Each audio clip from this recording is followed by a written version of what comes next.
హల్లెలూయా, స్తోత్రం. దుష్టులు భయం మానుకొని ప్రవర్తించుట అంటే దుష్టులు యావే యొక్క భయాన్ని మానుకొని ప్రవర్తిస్తుంటారు. దుష్టులు భయము మానుకొని ప్రవర్తించుట అని వర్తమానం మనము ఈ యొక్క సాయంకాల వేళలో నేర్చుకోబోతున్నాం.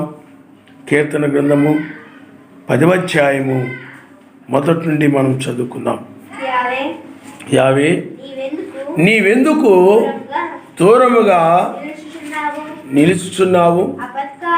ఆపత్కాలములలో నీవెందుకు దాగి ఉన్నావు? దుష్టుడు గర్వించి దీనుని వడిగా తరుముచున్నాడు. వారు యోచించిన మోసక్రియలలో తామే చిక్కుకొందురుగాక. దుష్టులు తమ మనోభిలాషను బట్టి అతిశయపడుదురు. లోబులు యావేను తిరస్కరింతురు. దుష్టులు పొగరెక్కి యావే ఆ విచారణ చేయడను కొందరు. సర్వశక్తిమంతుడు లేడని వారెల్లప్పుడూ యోచించుదురు. వారెల్లప్పుడూ భయము మానుకొని ప్రవర్తింతురు. నీ న్యాయ విధులు ఉన్నతమైనవై వారి దృష్టికి అందకుండును. వారు తమ శత్రువులందరినీ చూచి తిరస్కరించుదురు. మేము కదల్చబడము, తరతరముల వరకు ఆపద చూడము అని వారు తమ హృదయములలో అనుకొందురు. వారి నోరు శాపముతోను కపటముతోను వంచనతోను నిండి ఉన్నది. వారి నాలుక క్రింద చేటును పాపమును ఉన్నది. తామున్న పల్లెల యందలి మాటు చోటులలో పొంచియుందురు. చాటైన స్థలములలో నిరపరాధులను చంపుదురు. వారి కన్నులు నిరపరాధులను పట్టుకొనవలని పొంచి చూచును. గుహలోని సింహం వలె వారు చాటైన స్థలములలో పొంచియుందురు. బాధపడు వారిని పట్టుకొన పొంచియుందురు. బాధపడు వారిని తమ వలలోనికి లాగి పట్టుకొందురు. కాగా నిరాధారులు నలిగి వంగుదురు. వారి బలత్కారము వలన నిరాధారులు కూలుదురు. సర్వశక్తిమంతుడు మరచిపోయెను.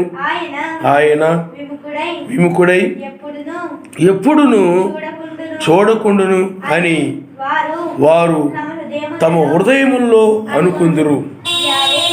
యావే లెమ్ము, ఎలోహిం బాధపడు వారిని మరొక నీ చెయ్యెత్తుము.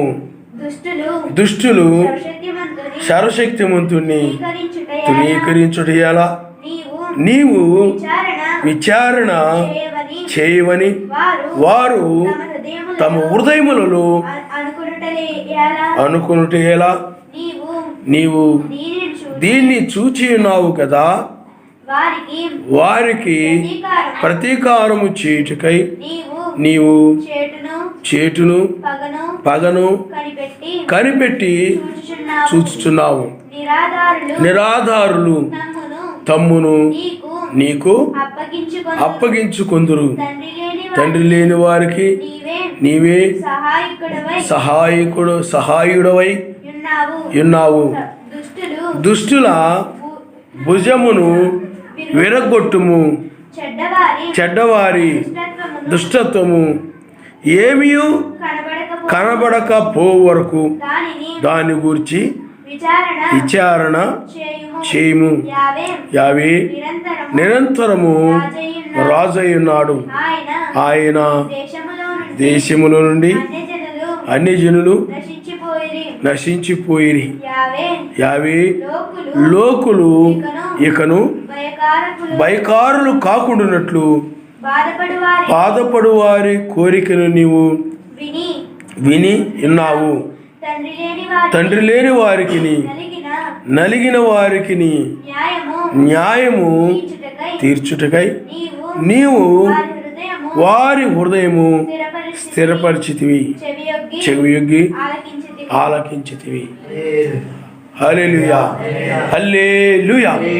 చూడండి, దుష్టులు భయము మానుకొని ప్రవర్తించుతారు. దుష్టులు భయము మానుకొని ప్రవర్తిస్తారు. అంటే దుష్టులకి సర్వశక్తిమంతుడంటే భయం ఉండదు, వాక్యం అంటే భయం ఉండదు. అందుకనే వారు సర్వశక్తిమంతుని యొక్క వాక్యమునకు వ్యతిరేకంగా జీవిస్తారంటే ప్రవర్తిస్తారని అర్థం అన్నమాట. కాబట్టి దుష్టులు సర్వశక్తిమంతుని యొక్క భయము లేకుండా ప్రవర్తిస్తారు. కానీ అదే ఇక్కడ దీనులైనట్లయితే సర్వశక్తిమంతునికి భయపడి, అనగా వాక్యానికి భయపడి జీవిస్తారు. వాక్యానికి భయపడి, ఆయన మాటలకు భయపడి, ఆ వాక్యానికి లోబడి నడిచేటువంటి వారు ఎవరు? దీనులు. అలాగే ఈ దుష్టులు అనబడిన వాళ్ళకి గర్వం ఎక్కువ. ఆ గర్వాన్ని బట్టి వాళ్ళు ఏం చేస్తారంటే సర్వశక్తిమంతుడు అంటే భయము లేకుండా వాక్యానికి విరోధంగా నడుస్తూ ఉంటారు. అందువల్ల ప్రపంచం అంతా కూడా దుష్టుని యందు ఉన్నదని ఆనాడే యోహాను అనే భక్తుడు రాశాడు. ఆయన నామనిస్తాడు. హల్లెలూయా. లోకమంతా కూడా దుష్టుని యందు ఉన్నది. మనుషులందరూ కూడా దుష్టుని చేతిలో ఉన్నారు. ఈ లోకంలో మనుషులందరూ కూడా మతత్యాగ సంఘాలు కానీ, ఈ లోకంలో లోకస్తులు కానీ, ప్రతి ఒక్కరూ కూడా ఆ యొక్క దుష్టుడు అంటే అపవాది, సాతాను యొక్క చేతిలో ఉన్నారు ప్రతి ఒక్కరు కూడా. అయితే ఆయన యొక్క వధువు అయినట్లయితే సర్వశక్తిమంతుని యొక్క వధువుగా ఉన్నది కాబట్టి సర్వశక్తిమంతునికి భయపడి ఆయన వాక్యానికి లోబడేటువంటి దీనత్వము కలిగినటువంటిదని బైబిల్ చెప్తుంది. ఆయన నామమునిస్తాడు. హల్లెలూయా, హల్లెలూయా. చూడండి, సర్వశక్తిమంతుడు ఆపత్కాలంలో యావే నీవెందుకు దూరముగా నిలుచున్నావు, ఆపత్కాలంలో నీవెందుకు దాగి ఉన్నావు. సర్వశక్తిమంతుడు ఆ దీనులకు ఆపద వచ్చినప్పుడు ఆయన దాగి ఉన్నట్టుగా కనపడతాడు. ఆపత్కాలంలో, ఆపద సమయంలో ఆయన దూరంగా ఉన్నట్టు కనపడతాడు. కానీ ఆ సమయం వచ్చినప్పుడు ఆయన ఏం చేస్తాడనంటే రక్షించేవాడుగా ఉన్నాడు. ఆయన నమ్మనిస్తాడు. హల్లెలూయా, హల్లెలూయా. కాబట్టి ఆయనకి ఎప్పుడు రక్షించాలో ఆయనకు తెలుసు, ఎప్పుడు రక్షించాలో ఆయనకు తెలుసు. కాబట్టి ఆ ఆపద నుండి ఎప్పుడు తప్పించాలో ఆయనకు తెలుసు. కాబట్టి అందువలన ఆ దీన వధువు పట్ల ఆయన ఆ యొక్క విమోచించుట కొరకై తగిన సమయమును ఆయన నిర్ణయించి ఉన్నాడు కనుక ఆయన ఆ విధంగా దాగినట్టుగా కనబడతాడు. కానీ ఏమి పట్టించుకోనట్టుగా సర్వశక్తిమంతుడు అలా కనబడుతూ ఉంటాడు. కానీ ఆయన సమస్తము కూడా ఆయన గమనిస్తూ ఉంటాడు. ఆయన గమనిస్తాడు. హల్లెలూయా, హల్లెలూయా. వారు యోచించి మోసక్రియల్లో తామే చిక్కుకొందురుగాక. చూడండి, దుష్టుడు గర్వించి దీనుని ఒడిగా తరుముచున్నాడు. అంటే ఇక్కడ దీనుని అంటే సర్వశక్తిమంతుని నమ్ముకుని వారి కంటే, సర్వశక్తిమంతునిలో భయము కలిగి ఆ యొక్క వాక్యమునకు విధేయులే నడిచే వారి కంటే ఈ దుష్టులు చాలా గర్వము కలిగి వారు ఒడిగా తరుముతూ ఉంటారు. అంటే వారు తరిమేవారుగా ఉంటే ఈ దీనులు ఏమైపోతారు చెప్పండి? దీనులు ఏమైపోతారు? ఆయన్ని ఆశ్రయించేవారుగా ఉంటుంటారు. ఆయన నామనిస్తారు. హల్లెలూయా. అందుకనే ఏమంటున్నారు ఇక్కడ? యావే నీవెందుకు దూరముగా ఉన్నావు, ఆపత్కాలంలో నువ్వెందుకు దాగి ఉన్నావు అని ఆయనకు మొరపెడుతూ ఉన్నారు. దుష్టుడైతే అతడు లోకరీతిగా బలవంతుడు కాబట్టి, అంటే లోకరీతిగా ధన బలము, బంధు బలము, కుల బలము, లేకపోతే ఈ యొక్క ఆస్తి బలము, పేరు, ఇవన్నీ అతడు రాజకీయ బలము, అన్ని రకాలుగా బలము కలిగి ఉంటాడు. కాబట్టి ఆ బలాన్ని చూసుకొని ఆ దుష్టుడు ఏం చేస్తాడనంటే వేగముగా తరుముతూ ఉంటాడు. కానీ ఆ దీనుడు సర్వశక్తిమంతుడిని ఆశ్రయిస్తాడు, ఆయన నామరిస్తాడు. హల్లెలూయా, హల్లెలూయా.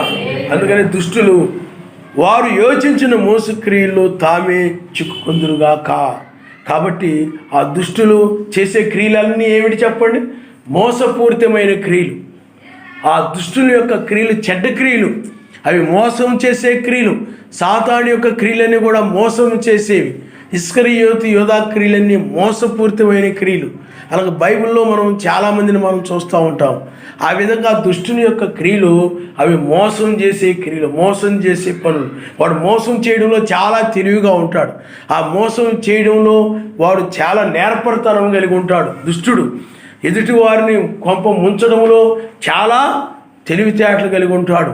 వాడు ఈ యొక్క చివరి కాలంలో మనం చూస్తే అన్ని సంఘాల్లో ఉండి, చివరికి వధువు సంఘాల్లో కూడా వచ్చి, అంటే బ్రహ్మం గారి సంఘాల్లో కొన్ని సంఘాల్లో కూడా వచ్చి వాడు తన యొక్క క్రియల చేత తన యొక్క ఆ కార్యాలు చేసి వాడు ఆ సాతానుడు సంఘాల్లో ఉండి లోకములో ఉండి అనేక మందిని తన క్రియల ద్వారా వాడు మోసం చేసేవాడుగా ఉన్నాడు. చాలామంది ఆ మోసక్రియలు నమ్మి, ఆ మోసపు బోధలు నమ్మి, ఆ మోసక్రియలు నమ్మి అనేక మంది ఆ చర్చిలకు వెళ్ళిపోతూ ఉంటారు. అందుకని విశాల మార్గంలో ఉన్నారని బైబిల్ చెప్తా ఉంది. కానీ సర్వశక్తిమంతుని యొక్క వధువు యొక్క క్రియలు నీతి క్రియలు, ఆయన నామనిస్తారు. హల్లెలూయా, హల్లెలూయా. అంటే నమ్మించి మోసం చేసి స్వభావం కలిగిన వాడు సాతాను. అంటే వాడు నమ్మకముగా వాడు ఏం చేస్తాడు చెప్పండి? చెప్తాడు. కానీ దాని వెనకేమిటి చెప్పండి? మోసము ఉంటుంది. ఈ లోకం అంతా కూడా ఇప్పుడు మోసంతో నిండిపోయింది. ప్రతి ఒక్కరు కూడా మోసం చేసేవారుగా మారిపోయారు. ఆ లోకంలో ఎలా మోసం చేసేదిగా మారిపోయిందో, ఏ విధంగా అయితే ఉందో అదేవిధంగా సంఘాలు కూడా అనేక రీతులుగా మనుషులని తమ బోధల ద్వారా, తమ క్రియల ద్వారా మోసం చేసేటువంటివిగా ఉన్నాయి. అందువల్ల వాళ్ళు చేసే క్రియలు మత్స్య సంఘాల్లో, ఆ రోమన్ క్యాథలిక్ సంఘం చేసే క్రియలు కానీ, లోతన సంఘం చేసే క్రియలు కానీ, బాప్టిస్ట్ సంఘం చేసే క్రియలు కానీ, ఇవన్నీ కూడా చాలా మంచివిగా కనబడవచ్చు. కానీ అవి సర్వశక్తిమంతునికి వాక్యమునకు విరోధమైనటువంటి క్రియలు, అవి మోసపూరితమైన క్రియలని బైబిల్ చెప్తుంది. ఆయన నమ్మనిస్తారు. హల్లెలూయా. అందుకని ఈనాడు సంఘాలు అవి దుష్టునికి సంబంధించినవి. కాబట్టి ఈనాడు సంఘాలు చాలా గర్వముతోనూ, రోమన్ క్యాథలిక్ సంఘం కానీ మిగతా సంఘాలు కానీ అవి ఆ నీతిమంతులని అనగా దీనులని బహుగా హింసించినటువంటి సంఘాలుగా ఇవి మనం చూస్తున్నాం. ఆయన నామనిస్తాం. రోమన్ క్యాథలిక్ సంఘం కావచ్చు, మిగతా సంఘాలు కావచ్చు, నిజమైనటువంటి ఆ నామాన్ని నమ్మకుండా, సర్వశక్తిమంతుడు ఒక్కడిని నమ్మకుండా, అపోస్తుల బోధనలు నమ్మకుండా రకరకాలుగా నీతిమంతుల్ని తరిమినటువంటి సంఘాలుగా, దుష్ట సంఘాలుగా ఈ సంఘాలను మనం చూస్తూ ఉంటాం. ఆయన నమ్మనిస్తాం. చూడండి, ఇక్కడ దుష్టులు పొగరెక్కి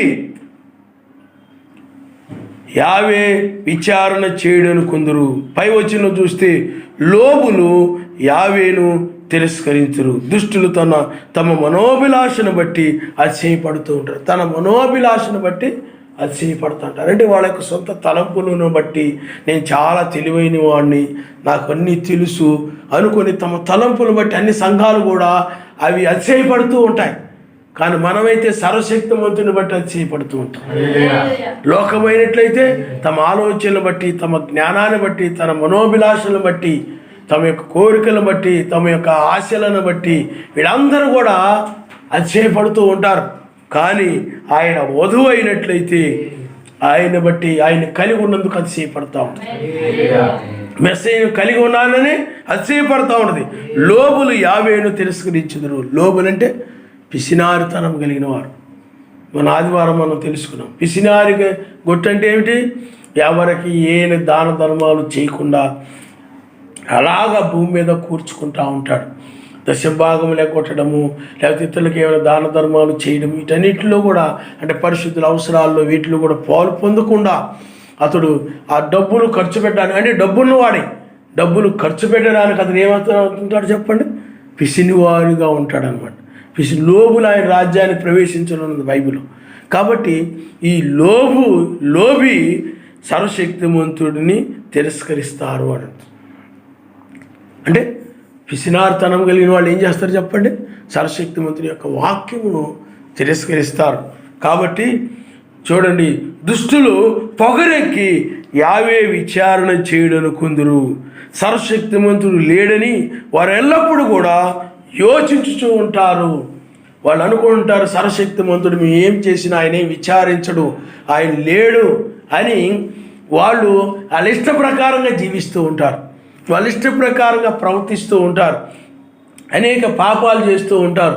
అందుకనే నోహ కాలంలో వలె, లోతు కాలంలో వలె ఇప్పుడు కూడా ఎలా ఉన్నది అంటే ఎక్కడ చూసిన జనులు తినడం, త్రాగడం, అమ్మడం, కొనుక్కోవడం, కట్టుకోవడం, నాటుకోవడం, కోసుకోవడం, ఒకరొకరు ఇద్దరేసి ముగ్గురేసి పెళ్ళిళ్ళు చేసుకొని ఇలాగ ప్రపంచం అంతా ఏమైపోయింది చెప్పండి, మునిగిపోయింది. ప్రపంచం అంతా మునిగిపోయింది.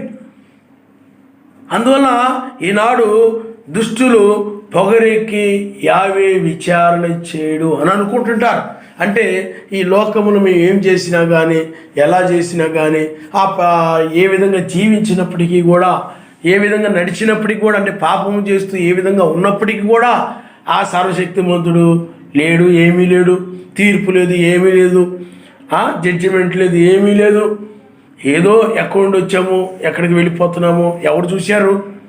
ఇలాగా మనుషులు ఆ పైన ఏదో ఆయన ఉన్నాడంటారు, క్రింద నరకం ఉంది అంటున్నారు, ఎవరు చూసి వచ్చారేంటి అని ఈ దుష్టులు సర్వశక్తిమంతుడు అంటే భయం లేకుండా ఏం చేస్తారు చెప్పండి, ఇష్టం వచ్చినట్లుగా ప్రవర్తిస్తూ ఉంటారు అన్నమాట. ఇష్టం వచ్చినట్లుగా నడుస్తూ ఉంటారు దుష్టులు. పొగరెక్కి యావే విచారణ చేయడనుకుందురు. కానీ సర్వశక్తిమంతుని వాక్యం చెప్తా ఉంది, ఆయన న్యాయాధిపతిగా రెండవసారి వచ్చి ఆయన విచారణ చేస్తాడని, న్యాయాధిపతిగా వస్తాడని వాక్యం చెప్తా ఉంది. అందుకని 1995లో ఆయన రంగం మీదకి వచ్చాడు. అందువలన ఆయన ఇప్పుడు న్యాయాధిపతిగా ఉన్నాడు. కాబట్టి వధువు ఆయన న్యాయం తీర్చువాడని, ఆయన విచారణ చేస్తాడని, నా యొక్క జీవితాన్ని గురించి ఆయన విచారణ చేస్తాడని, నా జీవితం పరిశుద్ధంగా ఉంటేనే నన్ను రక్షిస్తాడని, లేకపోతే నా జీవితం పరిశుద్ధంగా లేకపోతే నేను విడిచిపెట్టబడతానని అవన్నీ కూడా ఆమె ఎరిగి ఉంటుంది. కాబట్టి ఆమె వాక్యానికి భయపడి నడుస్తూ ఉంటుంది అన్నమాట. మీకు అర్థమైందా? వాక్యానికి భయపడి ఆమె నడుస్తూ ఉంటుంది. లోకమైనట్లయితే వాళ్ళ జీవితాలు పరిశుద్ధంగా ఉండవు, వాళ్ళ యొక్క నడవడి పరిశుద్ధంగా ఉండదు. ఎందుకంటే వాళ్ళు సర్వశక్తిమంతుడు న్యాయం తీరుస్తాడనేటువంటి ఒక ఆలోచన వాళ్ళకి లేదు. జడ్జిమెంటు నా జీవితాన్ని గురించి, అందుకే సర్వశక్తిమంతుడి దృష్టిలో నా జీవితం నిర్దోషంగా ఉందా, దోషంగా ఉందా, ఏ విధంగా ఉందా అని సర్వశక్తిమంతునికి భయపడి ఆ విధంగా విచారణ చేస్తాడని ఒక ఆలోచన వాళ్ళు కలిగి ఉండరు. భయం ఉండదు, అలాంటి ఆలోచన కూడా వాళ్ళకి ఉండదు.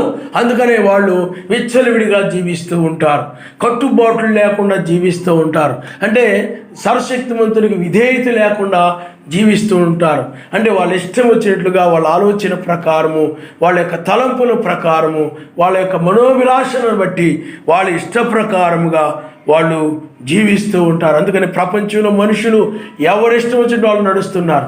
నా జీవితం నా ఇష్టం, నువ్వెవరు చెప్పడానికి, నా ఇష్టం వచ్చినట్టు జీవిస్తాను, నా ఇష్టం వచ్చినట్టు నేను తిరుగుతాను, నా ఇష్టం వచ్చినట్టు నేను నడుస్తాను, నా ఇష్టం వచ్చినట్టు తాగుతాను, లేకపోతే నా ఇష్టం వచ్చినట్టు నేను లోక స్నేహితులతో సహవాసం చేస్తాను, నా ఇష్టం వచ్చినట్టు నేను నేను ఆ వీడియో గేమ్స్ ఆడుకుంటాను, లేకపోతే నా ఇష్టం వచ్చినట్లుగా నేను ఆ సెల్ ఫోన్లు అవి ఇవి పరిగమాలవన్నీ కూడా నేను చూస్తుంటాను, అనవసరమైన అన్నీ కూడా అని నా ఇష్టం, నా జీవితం నా ఇష్టం, నా బ్రతుకు నా ఇష్టం, నేను ఎలాగైనా బ్రతుకుతా, అడగడానికి నీవెవరు అన్నట్టుగా విచ్చలివిడిగా కట్టుబాట్లు లేకుండా ఈ ప్రపంచము ఈనాడు తయారైపోయింది.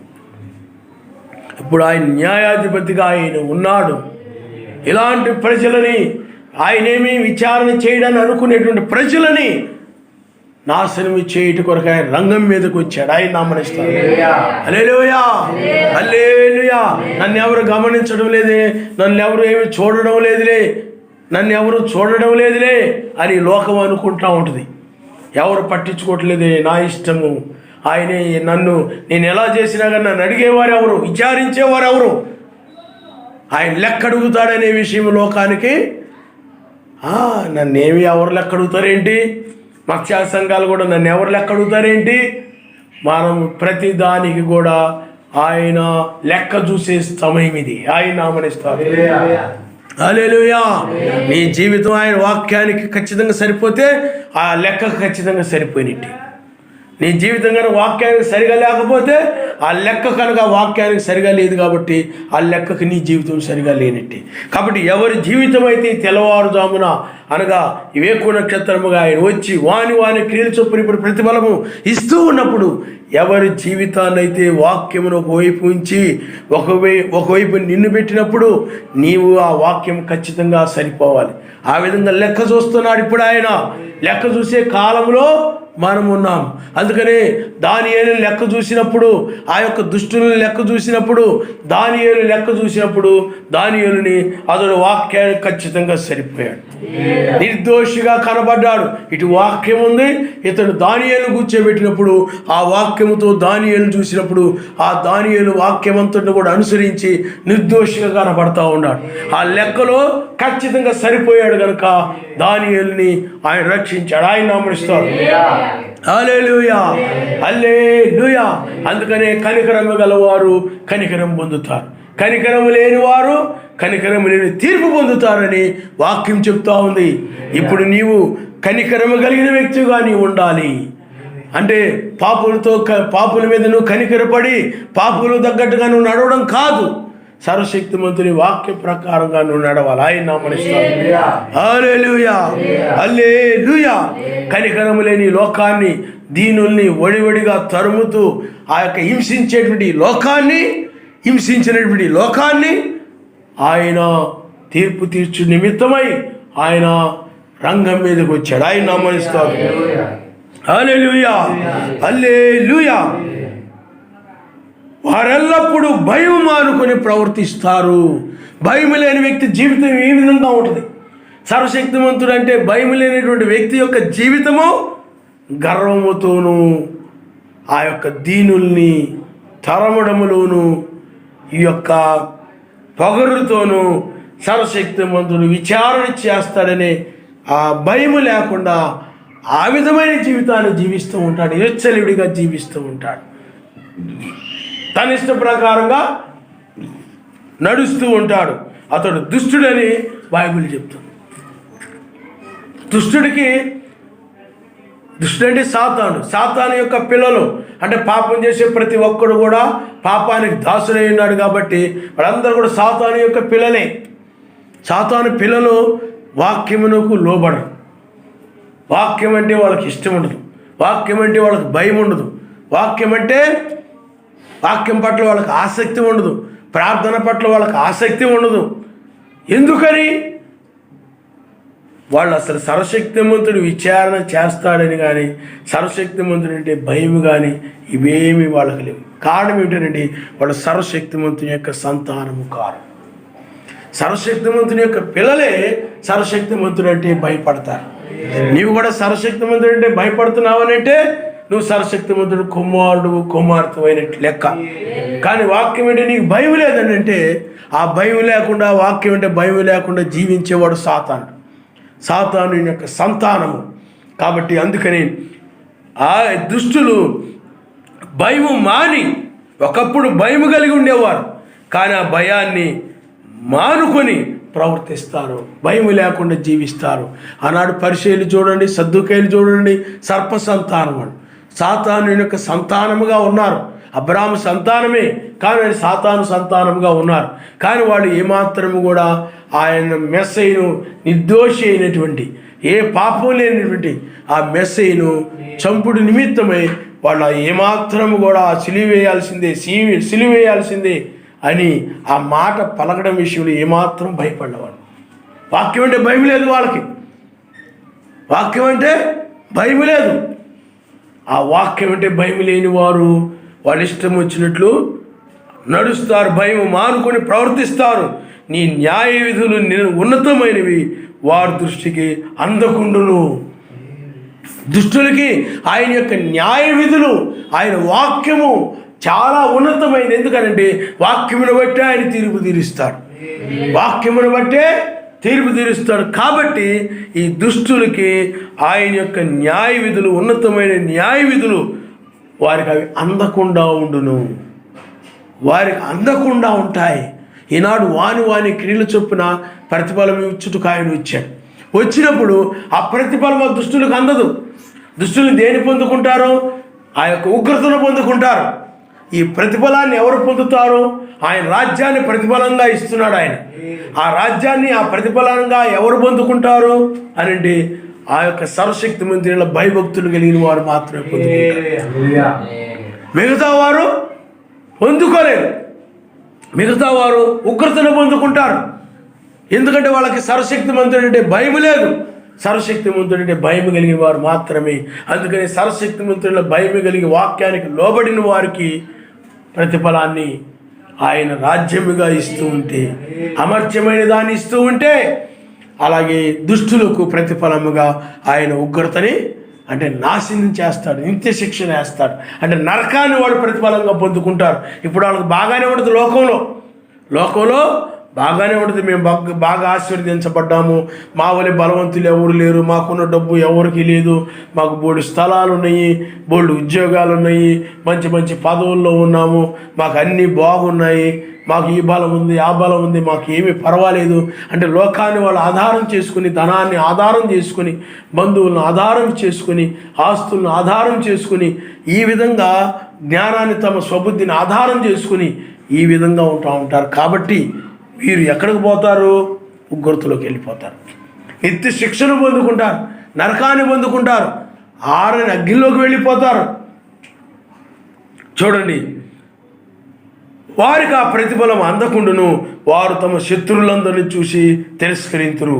వాళ్ళు అనుకుంటుంటారు, మేము కదల్చబడము, తరతరముల వరకు ఆపద చూడము అని వారు తమ హృదయముల్లో అనుకుందురు. చూడండి, దుష్టులు మేము కదల్చబడము, తరతరములకు ఆపద చూడమని వాళ్ళ హృదయాల్లో అనుకుంటారు. అంటే దుష్టులు మేము కదల్చబడము. రోమన్ క్యాథలిక్ సంఘం అనుకుంటుంది, నేను ఆయన యొక్క వధు సంఘాన్ని అనుకుంటుంది. అది కూడా అన్ని సంఘాలు అదేవిధంగా అనుకుంటాయి. మేము ఏమి కదల్చబడము, మేము స్థిరముగా ఉండిపోతాము, మాది లోకము, ఈ లోకానికి ప్రపంచానికి రాణి నేనే అని రోమన్ క్యాథలిక్ సంఘము, రాణులు మేమే అని రోమన్ క్యాథలిక్ సంఘం యొక్క పిల్లలైనటువంటి ఈ మిగతా సంఘాలు ఇవన్నీ అనుకుంటూ ఉంటాయి. ఇవన్నీ కూడా తమ ఆలోచనలు అనుకుంటూ ఉంటాయి. ఇది లోకము స్థిరం అనుకుంటూ ఉంటుంది. మేము స్థిరంగా ఉంటాం, మేము కదల్చబడము, ఆ విధంగా అనుకుంటూ ఉంటుంటారు. కానీ ఆయన వధువు అయినట్లయితే ఒక యాత్రికురాలుగా ఉంటుంది. ఆయన నామడిస్తారు. హల్లెలూయా. ఆమె పరదేశస్తురాలుగా జీవిస్తుంది. అంటే రాబోయే దేశానికి తగినట్లుగా జీవిస్తూ ఉంటుంది. రాబోయే దేశానికి తగినట్లుగా పరిశుద్ధంగా, నీతిగా, న్యాయంగా, ప్రత్యేకంగా, ఆ పాపుల్లో చేరక ఆమె ప్రత్యేకంగా అన్ని విషయాలలో కూడా ఆమె వాక్యాన్ని అనుసరిస్తూ ఆ పై దేశమునకు తగిన విధంగా ఆమె జీవిస్తూ ఉంటుంది. అదే మిగతా వారైనట్లయితే ఈ లోకరీతిగా నడుస్తూ ఉంటారు. అందుకని ఆ యొక్క వధువు ఆమె లోకములోకి యాత్రికురాలు. అంటే ఎప్పటికప్పుడు నేను ఆ దేశానికి వెళ్ళిన వ్యక్తినే అనుకుంటుంది తప్ప ఇక్కడ ఉండేటువంటి వ్యక్తి నన్ను అనుకోదు. ఈ లోకంలో ఉండిపోయే వ్యక్తినిగా ఎప్పుడు ఇక్కడే ఉండిపోతాను, ఇక్కడే నన్ను ఇంకెవరు కదల్చలేరు, ఇక నేను ఇక్కడే స్టాండర్డ్ అయిపోతాను, ఈ దేశంలోనే నేను స్టాండ్ అయిపోతాను, ఇక్కడే ఉండిపోతాను అని ఈ లోక సంబంధమైనటువంటి మతశాఖ సంబంధమైనటువంటి వధువు అనుకుంటున్నదేమో కానీ ఆయన వధువు మాత్రము ఈ లోకములో ఉండకుండా నేను పైకి కొనిపోబడతాను, ఈ లోకములో నేను ఉండను, నేను పైకి సంబంధించిన వ్యక్తిని, ఆ దేశానికి సంబంధించిన వ్యక్తిని, ఆ పట్టణానికి సంబంధించిన వ్యక్తిని, 1000 ఏళ్ల పాలనకు సంబంధించిన వ్యక్తిని, ఆ దేశంలో నేను నివసించే వ్యక్తిని. కాబట్టి నేను ఇక్కడ ఉండే వ్యక్తిని కాదు, ఎప్పుడొకప్పుడు నేను ఇక్కడ వెళ్ళే వ్యక్తిని అని అనుకున్న వధువు ఈనాడు ఈ తెల్లవారుజాములోని నేను వెళ్ళే సమయం నా మేరకు ఉన్నది. ఆయన నామనిస్తాను. హల్లెలూయా, హల్లెలూయా. అందువల్ల మన యాత్ర ముగించి ఇప్పుడు మనము కొనుకోబడే వారంగా ఉన్నాం. మన యాత్ర ఈ భూమి మీద నువ్వు పుట్టిన దగ్గర నుండి ఈ లోకంలో ఒక యాత్రికుడుగా నువ్వు జీవించావు. కానీ ఇప్పుడు ఆ యాత్ర ముగించబడింది. ఇప్పుడు మేము శరీరం ధరించుకొని పైకి వెళ్ళిపోతాం. ఈ కదల్చబడము అనేటువంటి లోకము అని అనుకుంటుంటుంది, అలా హృదయంలో అనుకుంటుంటారు. కానీ ఆయన బొత్తిగా తీసివేస్తాడని హెబ్రీయులకు రాసిన పత్రికలో రాయబడింది. ఆయన నమ్మనిస్తారు. ఇప్పుడు చూస్తున్న ఐగుప్తీయులని మరెన్నడూ మీరు చూడరనుంది. కాబట్టి ఇప్పుడు కనబడుతుంది ఈ లోకము కనుమరుగైపోద్ది, పాపులు కనుమరుగైపోతారు. కానీ దుష్టులు ఏమనుకుంటారంటే మేము ఇలాగే ఉండిపోతాం అనుకుంటారు వాళ్ళు. కానీ ఇప్పుడు బాగానే ఉండదు. వాళ్ళు మరణించిన తర్వాత వాళ్ళు ఎక్కడికి వెళతారో వాళ్ళకి తెలియదు. వాళ్ళు ఆ విధంగా జీవిస్తూ ఉంటారు. కానీ వాళ్ళు ఉగ్రతలోకి వెళ్ళిపోతారు. వాళ్ళ మార్గంలో నడిచేవారు కూడా వారితో పాటు ఉగ్రతలోకి వెళ్ళిపోతారు. దుష్టులు ఆలోచించప్పుడు నడిచేవారు అందరూ కూడా వారితో పాటు ఉగ్రతలోకి వెళ్ళిపోతారు. అందుకనే మనం ఎప్పుడు కూడా అనగా ఆయన వధువు ఎప్పుడు కూడా తన భర్త అయినటువంటి ఆ పెండ్లి కుమారుడు అయినటువంటి మెస్స యొక్క ఆలోచన ప్రకారం మాత్రమే నడుస్తుంది. ఆయన నామనిస్తారు. హల్లెలూయా, హల్లెలూయా. ఆయన పురుషులు కానీ స్త్రీలు కానీ ఆయన ఆలోచన ప్రకారమే నడవాలి. ఆయనే పెండ్లి కుమారుడు, ఆయనే అగ్ని నేత్రములతోనూ అపరంజి వంటి పాదములతోనూ ఆయన ఉన్నాడు. అందుకని ఆయన వాక్యం ఇప్పుడు అది అపరంజి వలె ఉన్నది. ఆయన వాక్యము అగ్ని జ్వాలలతో ఉన్నది. ఇది తీర్పు తీర్చు వాక్యము. ఆయన నామనిస్తారు. హల్లెలూయా. అందుకనే ఈ తీర్పులో ఒకరు నీతిమంతులు రక్షించబడతారు, అది దుష్ట వధువు నాశనం చేయబడుతుంది. అది జడ్జిమెంట్. ఇప్పుడు జరుగుతున్నది జడ్జిమెంట్. అందువల్ల జడ్జిమెంట్ కాలంలో మనం ఉన్నాం. ఇప్పుడు న్యాయాధిపతి ఎవరు చెప్పండి? ఆయనే తీర్పు తీర్చేటువంటి న్యాయాధిపతి. ఆయనే ఇప్పుడు దీనులను రక్షించేవాడుగాను దుష్టులను నాశనము చేయవాడుగాను న్యాయాధిపతిగా ఆ పనిని చేయడానికి ఇప్పుడు రంగం మీదకి వచ్చాడు. ఆయన నామనిస్తాడు. అందుకని ఇప్పుడు ఆయన కృపాసింహాసనం మీద లేడు. కృపాసింహాసనం మీద ఉన్నప్పుడు లోకం పట్ల ఆయన కనికరపడ్డాడు. ఇప్పుడు తీర్పు సింహాసనం మీద మారినప్పుడు ఆయన వధువు మీద కనికరం కలిగి ఉన్నాడు, కానీ లోకం మీద కఠినత్వం కలిగి ఉన్నాడు. అంటే కనికరము లేనివాడుగా ఉన్నాడు. మనం ఎత్తబడిన తర్వాత లోకాన్ని నాశనం చేస్తాడు. అందుకని ఆయన కనికరము లేనివాడుగా మారాడు. అందువల్ల లోకానికి సువార్త ద్వారం మూయబడింది. లోకానికి సువార్త ద్వారము మూయబడింది. ఈ కనికరాన్ని నువ్వు పోగొట్టుకున్నట్టయితే ఇంక ఎవరు నిన్ను రక్షించరు. నీ భార్య కానీ, నీ భర్త కానీ, నీ పిల్లలు కానీ, నీ తల్లిదండ్రులు కానీ నేనెవరు కూడా రక్షించరు. ఇక నిత్య శిక్షణ అనుభవించడమే. నిత్య శిక్షణ ఇంక అనుభవించడమే. ఆ నరకంలో పడికి ఏడవడమే. ఇంకెప్పుడు కనికరం చూస్తాడు ఎవరికి తెలియదు. ఇంకా ఆ నరకంలో పడి ఏడవడమే జడ్జిమెంట్ ఇది. ఎవరైతే కనికరం కలిగిన ఆయన కనికరం పొందుకొని ఉంటారో వారు ఆ యొక్క మెస్సీతో పాటు ఆయనతో పాటు సదా జీవిస్తారని ఉంది. ఇంకా ఇది జడ్జిమెంట్ అనమాట. పూర్తిగా ఇంకా నిత్యమైనవి ఆయన మరుస్తారు. హల్లెలూయా. అందుకని పిల్లారా ఆలోచించేయండి. ఈ చివరి సమయంలో చివరి టైంలో మనం ఉన్నాం కాబట్టి నీవు ఆయన కనికరాన్ని కాపాడుకోవాలి.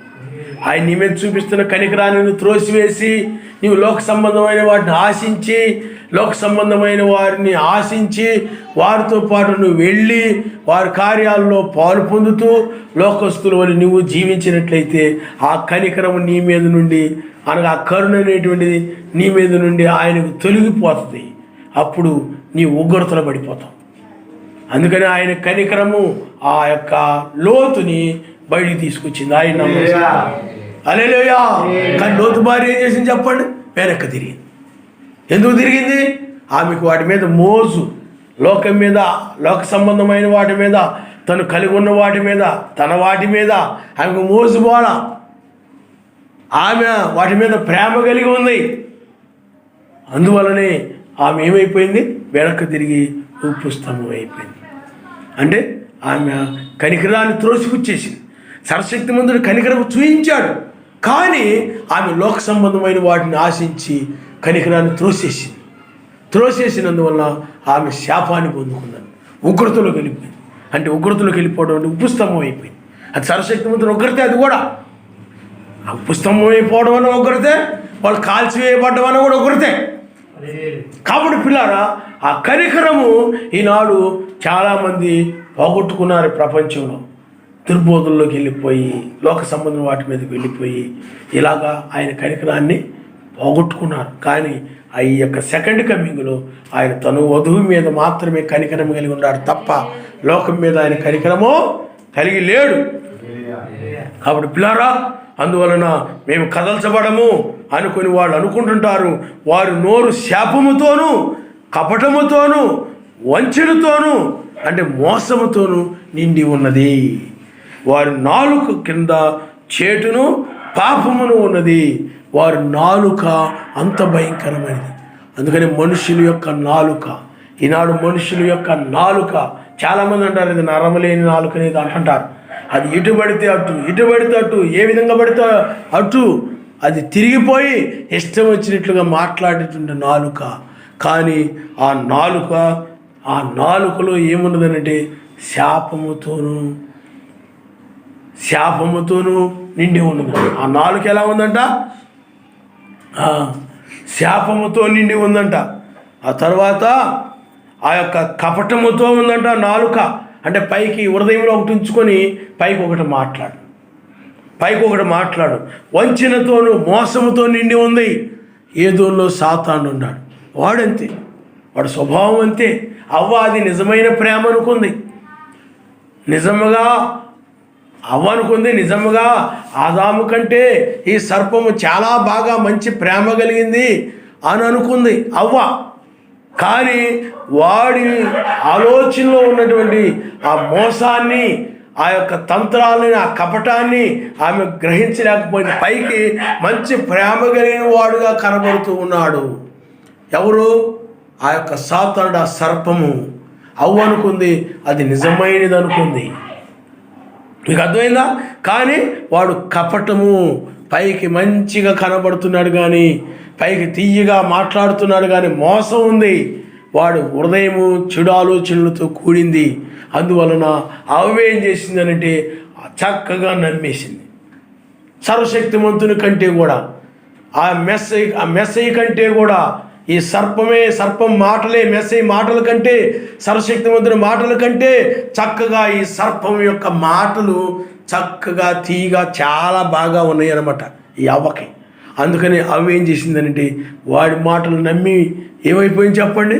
మోసపోయింది, వంచనకు గురి అయిపోయింది, మోసపోయింది. అందుకని సాతాను ఎక్కడుండో రాడు, మీ ఇంట్లో నుండే వస్తాడు. ఎందుకంటే బయట వాళ్ళను నమ్ము, బయట వాళ్ళకంటే ఇంట్లో వాళ్ళని బాగా నమ్ముతావు కాబట్టి. ఇంట్లో వాళ్ళని బాగా నమ్ముతావు కూడా సాతాను ఎక్కడ వస్తాడు చెప్పండి? నీ ఇంట్లో నుండే వస్తాడు. బైబిల్లో ఆ విధంగా అనేక సంఘటనలు ఉన్నాయి, చాలా సందర్భాలు ఉన్నాయి. ఇప్పుడు సాతానుడు ఆదామును మోసం చేయడానికి, లేకపోతే ఆదామును వాక్యం నుండి తప్పించడం కోసము తన భార్యలో నుండి వచ్చి మోసగించాడు. సర్పం ఎక్కడి నుండి వచ్చాడు చెప్పండి? అవ్వ దగ్గర నుండి, అవ్వను నమ్మించి అక్కడి నుండి ఆదాముని వాక్యం నుండి తప్పించాడు. మరి బైబిల్లో యోసేపు తన యొక్క సహోదరులు ఏం చేశారు? సాతాను ఎక్కడుండి రాలా, సహోదరుల నుండి ఇచ్చాడు. సొంత సోదరులే. మరి మెస్సీని ముద్దు పెట్టి అప్పగించడంలో సొంత శిష్యుల్లో నుండి సాతానుడు వచ్చాడు. ఆ విధంగా సాతానుడు ఎక్కడి నుండో రాడు. నీ యొక్క గృహములో వాడు ఉపయోగించుకోవడానికి ప్రయత్నం చేస్తాడు. నీ భార్య ద్వారానో, నీ పిల్లల ద్వారానో, నీ భర్త ద్వారానో, లేకపోతే నీ బంధువుల ద్వారానో, లేకపోతే నీ అక్క చెల్లెళ్ళ ద్వారానో, లేకపోతే అన్నదమ్ముల ద్వారానో, ఎవరొకరి ద్వారా వాడు ఇచ్చేం చేస్తాడు చెప్పండి? నిన్ను గుటికిని మింగేస్తాడు. మరణం మింగేస్తుంది నిన్ను. మరణం ఏం చేస్తా చెప్పండి? విజయము మరణాన్ని మింగడం కాదు, నిన్ను మింగేస్తుంది ఆ మరణం.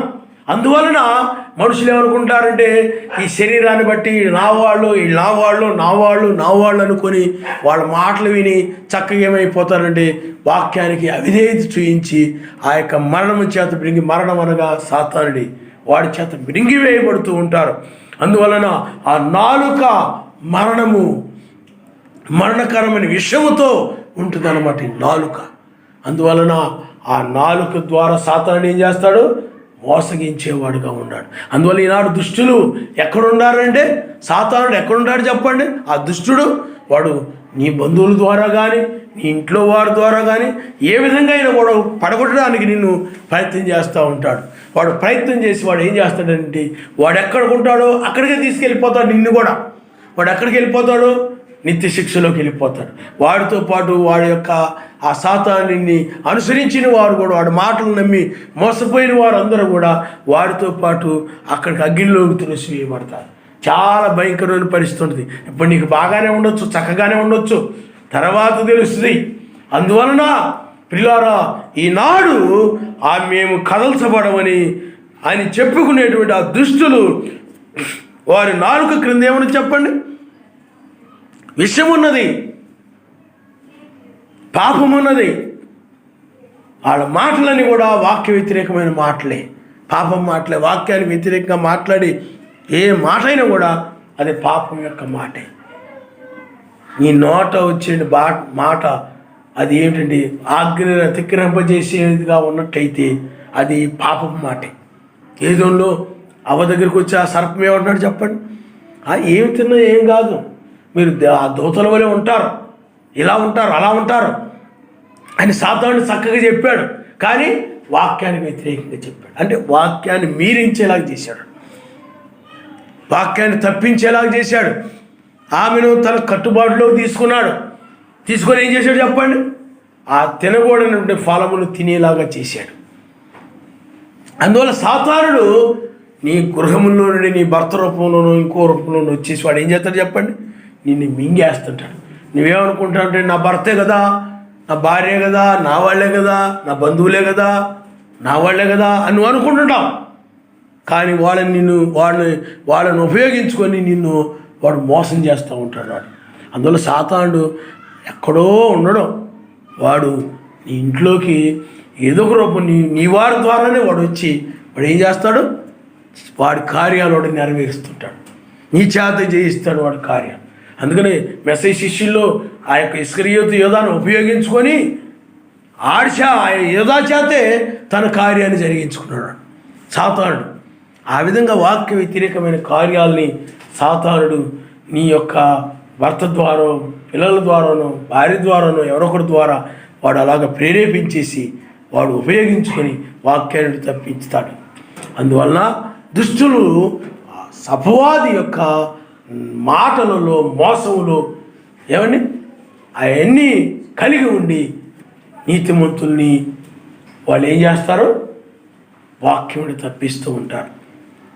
ఆ నీతిమంతులు కొంతకాలం నీతిమంతులుగా ఉండి ఆ తర్వాత వాళ్ళు పాపులుగా జీవిస్తూ ఉంటారు. వాళ్ళ జీవితం అందుకనే మొదట ఉన్న భక్తి కానీ, మొదటిన్న ఆసక్తి కానీ, మొదటిన్న ప్రేమ కానీ, మొదటిన్న ప్రార్థన కానీ, మొదటి అన్నీ కూడా తగ్గిపోయి అవి చల్లారిపోయి ఇక లోకం యొక్క ఆశలతో, లోకాపేక్షలతో, వాటితో వీటితో జీవిస్తూ ఉంటారు. అందువలన ఈ లోకమంతా కూడా దుష్టిని ఎందున్నది. ప్రతి నాలుక కూడా, అందుకు బైబిల్ ఏం చెప్తుందంటే, క్షేమాభివృద్ధికరమైన అనుకూలం వచ్చినవే పలుకుడు కానీ మీ నోట ఏ దుర్భాష అయినను రానివ్వకూడదు. అది క్షేమాభివృద్ధి కలుగు చేసేదిగా ఉండాలంటే నిన్ను వాక్యం మీద నిలబెట్టేదిగా ఉండాలి తప్ప ఆ మాట వాక్యం నుండి తప్పించేదిగా ఉండకూడదు. సాతానుడు ఏం చేస్తాడంటే, వాక్యం మీద నిలబెట్టే మాట, క్షేమాభివృద్ధి కలుగు చేసే మాట వాడు మాట్లాడుతున్నాడు. వాడు ఎప్పుడు కూడా నిన్ను నాశనానికి తీసుకెళ్లే మాటలే మాట్లాడుతుంటాడు. అందువల్లే ఆ యొక్క దుష్టులు ఆ దుష్టుని యొక్క మాటలో పడి నశిస్తూ ఉంటారు. మాకు పల్లెటూరు ఆ పల్లెటూరులో ఆ పొలాల్లో ఉంటారు. ఆ పొలాల్లో ఏం చేస్తుంటే, ఆ పొలాల్లో ఆ యొక్క పొలాల్లో ఆ మేతో ఇదో అదో ఆ కాయలో ఈ కాయలో అన్ని దొంగతనాలు చేస్తూ ఉంటారు. మళ్ళీ వచ్చి నాయన నన్ను క్షమించిన ఆయన, నన్ను క్షమించిన ఆయన, నన్ను క్షమించిన ఆయన, నేను దుష్టురాల్ని భ్రష్టురాల్ని, నన్ను క్షమించిన ఆయన అంటారు. మరలా ఆ కాసేపే మళ్ళీ వెళ్ళిపోయిన తర్వాత మరలా పొలంలో దొంగతనాలు చేస్తూ ఉంటారు. మళ్ళీ వచ్చిన ఆయన, నన్ను క్షమించిన ఆయన, నన్ను క్షమించిన ఆయన, దుష్టుని భ్రష్టురాల్ని అంటుంటారు. ఇది ఏమిటి చెప్పండి? ఇది మార్పు లేదు. ఇది మీకు అర్థమైందా? అది ఎప్పుడు చూసినా కానీ ఇంకా వాళ్ళు ఆ విధంగా అది కడగబడిన పంది టైప్ అనమాట. కడగడం మళ్ళీ బురదలోకి వెళ్ళడం, కడగడం బురదలోకి వెళ్ళడం. అది పంది, అది దానికి మార్పు ఉండదు, దాని స్వభావమే అది. దాని స్వభావమే అది. అందువల్ల సాతానుడు కూడా ఆ స్వభావంతోనే మాట్లాడతాడు. వాడి స్వభావమే అది. వాడి మాటలన్నీ కూడా ఏముంటాయి చెప్పండి? కపటముతోనూ వంచనతోనూ ఆ విధంగా ఉంటుంటాయి అన్నమాట వాడి మాటలన్నీ కూడా. ఆ మాటల్ని జ్ఞానం లేనివారు, బుద్ధిహీనులు, పనికిరాని వాళ్ళు, ఈ యొక్క ఆయన ఏర్పాట్లో లేనివాళ్ళు, ఆయన ఎన్నికల్లో లేనివాళ్ళు, ఆయన గొర్రెపిల్ల యొక్క జీవగ్రంథం ఎవరి పేరు లేవు, అలాంటి వాళ్ళు వాళ్ళ మాటలు నమ్మి వాక్యాన్ని మీరిపోతూ ఉంటారు. కానీ ఆయన వధువు మాత్రము వాక్యం కోసం నిలబడుతుంది. ఆయన నమ్మనిస్తాను. హల్లెలూయా, హల్లెలూయా. దేన్ని లెక్క చేయదు ఆమె. వాక్యమే ముఖ్యం. వాక్యం మీద నిలబడుతుంది. ఆమె వాక్యం కోసమే పుట్టింది. వాక్యం నెరవేర్చడం కోసమే ఆమె నిర్మించబడింది. ఆయన నమ్మనిస్తాను. హల్లెలూయా. ఈ ఫ్యాన్ ఎలాగైతే మనకు గాలినివ్వడానికి, లైట్ మనకు వెలుగునివ్వడానికి ఎలా నిర్మించబడిందో, అది వెలుగునిస్తూ ఉంది, అది గాలినిస్తూ ఉందో, ఆమె కూడా వాక్యం నెరవేర్చడం కొరకై ఆమె నిర్మించబడింది కనుక ఆ వాక్యాన్ని ఇస్తే తప్ప మరొకటి ఇవ్వలేదు. ఫ్యాన్ గాలిని తప్ప మరొక దాన్ని ఇవ్వలేదు. ఆ ట్యూబ్లైట్ వెలుగును తప్ప మరి ఇంకో దాన్ని ఇవ్వలేదు. కాబట్టి ఆయన వధువు కూడా వాక్యాన్ని మాత్రమే, వాక్యముతో మాత్రమే వెలుగుతూ ఉంటుంది. ఆయన నమ్మనిస్తాను. హల్లెలూయా. అదే దుష్ట వధువు అయినట్లయితే, చెడ్డ వధువు అయినట్లయితే దుష్టుని యొక్క మాటల్లో పడి ఆమె లోకం దగ్గరికి లోకములో జీవిస్తూ లోకముతో పాటు నశిస్తుంది. అందుకని చూడండి, తామున్న పల్లెల యందు మాటు చోటుల్లో పొంచిందురు, చాటైన స్థలముల్లో నిరపరాధుల్ని చంపుదురు. అంటే నిరపరాధులని చంపుతారు అంటే చూడండి, ఆత్మీయంగా చంపడం, ఆ మాటల ద్వారా చంపడం. సాతానుడు ఏం చేశాడనంటే ఆ ఏదోనుల సర్పము మాటల ద్వారా చంపేశాడు. అంటే తన యొక్క మాటల ద్వారా వాక్యాన్ని మీరేలాగా చేశాడు వాడు. అందుకనే వాడి పని అది, అదృష్టుడి పని అదే, వాక్యాన్ని మీరించేలాగా చేయడమే. నిరపరాధులని, వాళ్ళు నిరపరాధులుగా ఉన్నారు. ఏ దేవుడు వాళ్ళు ఏం చేశాడు చెప్పండి? ఏ అపరాధం లేని వారుగా ఉన్నారు. వాళ్ళు ఏం చేశాడు సాతానుడు? తన మాటల ద్వారా ఆత్మీయంగా చంపాడు. శారీరకంగా చావలేదు, వాళ్ళు ఆత్మీయంగా చచ్చిపోయారు. అందుకనే ఏ వ్యక్తి అయినా కానీ ఆత్మీయంగా చచ్చిపోయినట్లయితే, మరణించినట్లయితే అతనికి శరీరానుసారమైన మనసు వస్తుంది. ఆ శరీరానుసారమైన మనసు అంటే శరీర సంబంధమైన వాటి మీద, ఈ లోక సంబంధమైన వాటి మీద మనసు వచ్చేస్తాయి. ఈ లోక సంబంధమైన మనుషుల మీద మనసు వచ్చేస్తాయి. ఈ లోక సంబంధం వాటి మీద మనసు వచ్చేస్తుంది. అదే శరీరానుసారమైన మనసు మరణము. అందుకే వాళ్ళకి ఆ ఏదోని మీద, ఆత్మ సంబంధ విషయాల మీద, ఆత్మ సంబంధమైన సంగతుల మీద, ఆ పరలోక విషయాల మీద మనసు లేదు. లోక సంబంధమైన బంధువుల మీద, లేకపోతే లోక సంబంధమైన ధనం మీద, లోక సంబంధమైన ఆస్తుల మీద, స్థలాల మీద, లేకపోతే లోక సంబంధమైన స్నేహితుల మీద, లోక సంబంధమైన వాళ్ళ మీద మనసు పోతూ ఉంటుంది అనమాట. అది శరీరానుసారమైన మనసు, అది మరణముతో కూడిన మనసు. శరీర సంబంధ సంగతులు అంటే ఇలా పెద్ద చెవులు చేసుకుని వింటూ ఉంటారన్నమాట. వాక్యం దగ్గరకు వచ్చేసరికి అంత ఆసక్తి చూపించారు. ఎందుకని? వాళ్ళు శరీరానుసారులు. ఆత్మానుసారులు అయినట్లయితే ఆత్మ సంబంధమైన విషయాల మీద మనసు ఉంచుతారు తప్ప శరీరానుసారమైన విషయాల మీద మనసు ఉంచరు. శరీర సంబంధమైన లోకం మీద వాళ్ళ మనసు ఉంచరు. ఆత్మ సంబంధమైన, పరలోక సంబంధమైన, ఆయన న్యాయాధిపతి యొక్క తీర్పు సంబంధ విషయాల మీదే, ఆ వాటి మీదే వాళ్ళ మనసు ఉంటుంది తప్ప, వాక్యం మీదే వాళ్ళ మనసు ఉంటుంది తప్ప, నీతిమంతుల మీదే మనసు ఉంటుంది తప్ప, బైబిల్లోని నీతిమంతుల మీదే మనసు ఉంటుంది తప్ప, పరిశుద్ధుల మీదే మనసు ఉంటుంది తప్ప, ఆ యొక్క బైబిల్లో ఉన్నటువంటి ఆ పరిశుద్ధుల మీదే మనసు ఉంటుంది తప్ప, పాపుల మీద, లోకం మీద వాళ్ళకి మనసు ఉంటుంది. వాళ్ళు ఆత్మానుసారమైన మనసు కలిగిన వారు, జీవము కలిగిన. అందుకని ఆత్మానుసారమైన మనసు జీవమును సమాధానమైనదని బైబిల్ చెప్తుంది. ఆయన నమస్కారం. హల్లెలూయా, హల్లెలూయా. కాబట్టి పిల్లారా, గుహలోని సింహం వలె వారు చాటైన స్థలముల్లో పొంచిందురు, బాధపడు వారిని పట్టుకుని పొంచిందురు, బాధపడు వారిని తమ వలలోనికి లాగి పట్టుకుందురు. చూడండి, దుష్టుని పని ఏమిటో. ఎప్పుడు కూడా వాడు నీ మీదే గురించుతాడు సాతాను. ఆనాడు కూడా రాజు ఏం చేశాడు చెప్పండి? 3 యూదుల మీదే గురించాడు. సాతాను గురి ఎప్పుడు కూడా ఎలా ఉంటుంది చెప్పండి. అందుకని బైబిల్ చెప్తుంది, గర్జించి సింహం వలె ఎవరే మిరుగుదునా. వాడు ప్రయత్నం మానుకోడు. నువ్వు ప్రార్థన మానవచ్చేమో కానీ, బైబిల్ చదవడం అన్నా మానవచ్చేమో కానీ, నువ్వు ఆ వాక్యం వినడం అన్న మానవచ్చేమో కానీ, వాడు గర్జించి సింహం తిరుగుతున్న సాతాను మాత్రం మానడు. నువ్వు ఎక్కడ దొరుకుతావా పడగొడదాం, ఎక్కడ దొరుకుతావా లోకంలో తీసుకుపోదాం అని వాడు ప్రయత్నాలు చేస్తూనే ఉంటాడు. వాడు మానడు, వాడు వృత్తిని వాడు మానడు. కాబట్టి ఎవరైతే ప్రార్థన సరిగా లేకుండా, ఎవరైతే వాక్యమును విని దాన్ని మర్చిపోయి ఇష్టం వచ్చినట్టుగా ఉంటారో అలాంటి వారిని సాతానుడు లోకంలో లాక్కెళ్ళిపోతాడు, దుష్టుల దగ్గర లాక్కెళ్ళిపోతాడు. వాడు సాతానుడు. వాడు ఏం చేస్తాడు చెప్పండి? వాడు వృత్తి అది. అందువల్ల ఎల్లప్పుడూ ప్రార్థన చేసేవారిని, వాక్యమును ధ్యానిస్తూ దివారాత్రులు ఉండేవారిని, ఆ వాక్యమునకు భయపడి జీవించేటువంటి వారిని సాతానుడు ఏమీ చేయలేడు. ఆయన నామమున హల్లెలూయా, హల్లెలూయా. వాక్యం అంటే వారికి భయము. ఆ వాక్యానికి నిత్యము ప్రార్థించమనే మాటకు వాళ్ళకు భయము. అందుకని ఆ మాటకు వాళ్ళు అనుసరిస్తారు, ఆజ్ఞ పాటిస్తారు. చాలామంది ఆజ్ఞ పాటించరు. ఈనాడు మత్స్యాల సంఘాల్లో ఉండొచ్చు, లేదా మిగతా సంఘాల్లో చాలామంది ఉంటారు. రాత్రి మూడు ప్రార్థన చేసేవాళ్ళు కొంతమంది ఉంటుంటారు, కానీ వాళ్ళు సత్యంలో లేరు. కానీ మీరు గమనించండి, కొంతమంది అయినట్లయితే రాత్రింబగుళ్ళు సత్యంలో ఉండి కూడా ప్రార్థన చేయరు. ఎల్లప్పుడూ ప్రార్థన చేయమని బైబిల్ చెప్తూ ఉంది, ఏడతాకు ప్రార్థన చేయమని బైబిల్ చెప్తూ ఉంది. కానీ అయాన్ని కూడా మీరిపోయి ఆ ప్రార్థన జీవితమే లేకుండా, ఏదో ఆయన నిత్యము ఆయన స్తుతించకుండా, ఏదో ఒక ఉదయం ఒక కాసేపు, సాయంత్రం ఒక కాసేపు చేసుకొని మిగతా టైం అంతా కూడా పనుల మీద మనసు పెట్టేసి ఇక నిత్య ప్రార్థన అనేది వాళ్ళలో ఉండదు. అలాంటి వారిని సాతానుడు త్వరగా మింగివేయడానికి అవకాశం ఉంటుంది అన్నమాట వాడికి. కారణం ఎందుకంటే వాడు వాక్యాన్ని మర్చిపోతుంటాడు. ఈ పనుల్లో పడిపోయి ఆ పనుల్లో పడిపోయి ఏమైపోతారు చెప్పండి? వాక్యాన్ని మర్చిపోతూ ఉంటారు. ప్రార్థన ఉండదు, బైబిల్ చదవడం ఉండదు, ఈ యొక్క వర్తమానాలు వినడం ఉండదు. మరలా ఏమింటావులే తెలుసులే అన్నట్టు ఉండి సాతాను అలా భ్రమపరుస్తాడు అనమాట.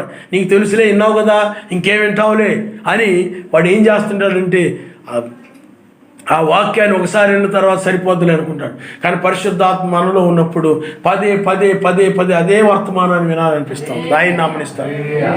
బైబిల్ అంతా ఒకసారి చదివేశాను కదా, ఏది ఎక్కడ ఉందో నాకు తెలుసులే, అది సాతాను సంబంధమైంది. కానీ ఇంకా ఎంత చదివినా కానీ ఇంకా చదవాలనిపించేది పరిశుద్ధాత్మ, ఆయన నామనిస్తాడు. హల్లెలూయా, హల్లెలూయా. అందువల్ల దయ్యము నువ్వు ఒకసారి విన్నావు కదా చాలే, ఒకసారి చదివావు కదా చాలే, నీకు అబ్రాహాం గురించి తెలుసు, అన్నిటి గురించి నీకు తెలుసు, ఈ తీర్పు దినమని, వేకు నక్షత్రం అని, సమయం అంతా, ఈ జామంతా నీకు తెలుసులే, ఇంకెందుకు వింటావులే, ఇంకెందుకు వినాల్సినంత అవసరం ఏముంది, ఇవన్నీ కూడా ఇంతకుముందు చెప్పినాయే కదా, ఇది ఇంతకుముందు చదివిందే కదా అని సాతాను ఏం చేస్తాడంటే నిన్ను అవి చదవనీయకుండా, విననీయకుండా, ప్రార్థించనీయకుండా నిన్ను ఆ విధంగా కంట్రోల్లోకి తీసుకుంటాడు, తన స్వాధీనంలో తీసుకుంటాడు. ఆ విధంగా నువ్వు ప్రమాదంలో పడిపోతావు అన్నమాట. వాడు ఆ విధంగా మింగేస్తాడు నేను. అందుకని బైబిల్లో సరదాగా కాలక్షేపంగా చెప్పలేదు, సర్వశక్తిమంతుడు ఎల్లప్పుడు ప్రార్థన చేయండి, ఏడదాకా ప్రార్థన చేయండి. మీకు అర్థమైందా? ఎల్లప్పుడూ ప్రార్థన చేయండి, నిత్యము ప్రార్థన చేయండి, దివారాత్రులు వాక్యమును ధ్యానించమని. అవి బైబిల్లో మాటలుగా ఉండిపోవడం కాదు, అవి నిజమైన వధువులో జరుగుతూ ఉంటాయి. ఆయన నామనిస్తారు. హల్లెలూయా. ఈ వధువు కాని వారు వింటారు కానీ వాటిని అనుసరించరు, నిత్యము ప్రార్థన చేయరు. వింటారు, వాళ్ళు తెలుసు. అందుకని ఏమి చేయాలో ఎరిగి ఉండి ఆ విధంగా చేయకపోవటమే పాపం అన్నది బైబిల్. నీకు తెలుసు అవిశ్వాసులతో విజ్జోడుగా ఉండకూడదు తెలుసు. అవిశ్వాసులైన బంధువులతోటి వాళ్ళతో పాటు నువ్వు చక్కగా కలిసి మెలిసి ఆ పాప పండగల్లో దినాల్లో వాటన్నింటిలో పాల్గొనకూడదని నీకు తెలుసు. అవన్నీ నీకు తెలుసు. ఎల్లప్పుడు ప్రార్థన చేయాలని తెలుసు, దివారాత్రులు వాక్యం ధ్యానించాలని తెలుసు. తెలిసి ఉండి కూడా వాటిని చేయకపోవడమే. అందువల్లనే పాపులు ఎక్కడున్నారు చెప్పండి? లోకంలో ఉన్నారు పాపులే, కానీ సంఘాల్లో కూడా పాపులు ఉన్నారు, సత్యంలో కూడా పాపులు ఉన్నారు. వాళ్ళు తెలుసు, సత్యం తెలుసు, నామములో బాప్తిజం పొందాలని తెలుసు, ఆ బాప్తిజం పొందిన తర్వాత పరిశుద్ధాత్మ కలిగి ఉంటామని, ఇవన్నీ తెలుసు వాళ్ళకి. తెలిసి ఉండి కూడా ఆ సత్యంలో ఉన్నామనే భ్రమలో, ఇంకా మేము నిజమైన వర్తమానంలో ఉన్నాం కదా, పరలోకం వెళ్ళిపోతామని వింటున్నాం కదా చాలే అనే భ్రమలో ఉంటారు తప్ప వాటిని అనుసరించరు. ఇలాంటి వాళ్ళందరూ కూడా మోసపోతారన్నమాట. వింటారు ఇది తెల్లవారుజామని, ఇది సత్యమని తెలుసు, కానీ అనుసరించరు. దేవదూత వలె లేకపోతే ఎలోహిం దూత వలె మార్పు చెందాలని వాడు తెలుసు, అన్నీ తెలుసు, వింటుంటారు, అన్నీ తెలుసు, కానీ దాన్ని అనుసరించేవారు మాత్రమే కొనిపోబడతారు. క్రియలు చూస్తాడు, అవే క్రియలు అంటే. ఆ వాక్యానికి విధేయత చూపించడమే క్రియ. ఆయన చెప్పిన పని చేయడమే క్రియ. ఆయన చెప్పిన పని అంటే నిత్యము ప్రార్థించమన్నాడు. నువ్వు నిత్యము ప్రార్థిస్తున్నప్పుడు ఆ క్రియను బట్టి తీసుకెళ్తాడు నిన్ను ఆయన, విన్నదాన్ని బట్టి కాదు. విన్నదాని విశ్వాసముతో పాటు క్రియలు ఉండాలి. ఇప్పుడు వేకు నక్షత్ర వర్తమానము ఇది సత్యమని, మనం తప్పించబడతామని ఉగ్రత నుండి దీన్ని నమ్మి దానికి విధేయత చూపించినప్పుడు ఆ క్రియలు కలిగి ఉన్నట్లే. అప్పుడు ఆ క్రియలు నీలో లేవు అనుకోండి, అప్పుడు ఏమైపోతుంది చెప్పండి? అది మృతమైన విశ్వాసం, జీవం లేదు. నిత్యము ప్రార్థన చేయాలని నువ్వు ఎరిగి ఉండి దాన్ని నువ్వు చేయకపోతే నీకు నమ్మకమే మెస్సీ అంటే. నిత్యము ప్రార్థన చేయాలని నువ్వు నమ్ముతున్నావు, ఆ మాట నమ్ముతున్నావు, కానీ దాన్ని నువ్వు చేయనప్పుడు నీ యొక్క విశ్వాసం ఏమైందంటే మృతమైన విశ్వాసం. క్రియలను బట్టే రక్షణ. విన్నంత మాత్రాన్ని కుదరదు. అందుకనే చాలామంది విడిచిపెట్టబడ్డానికి అదే కారణం. 20 లక్షల్లో ఇద్దరు రక్షించబడ్డారు, క్రియలను బట్టి రక్షించబడ్డారు.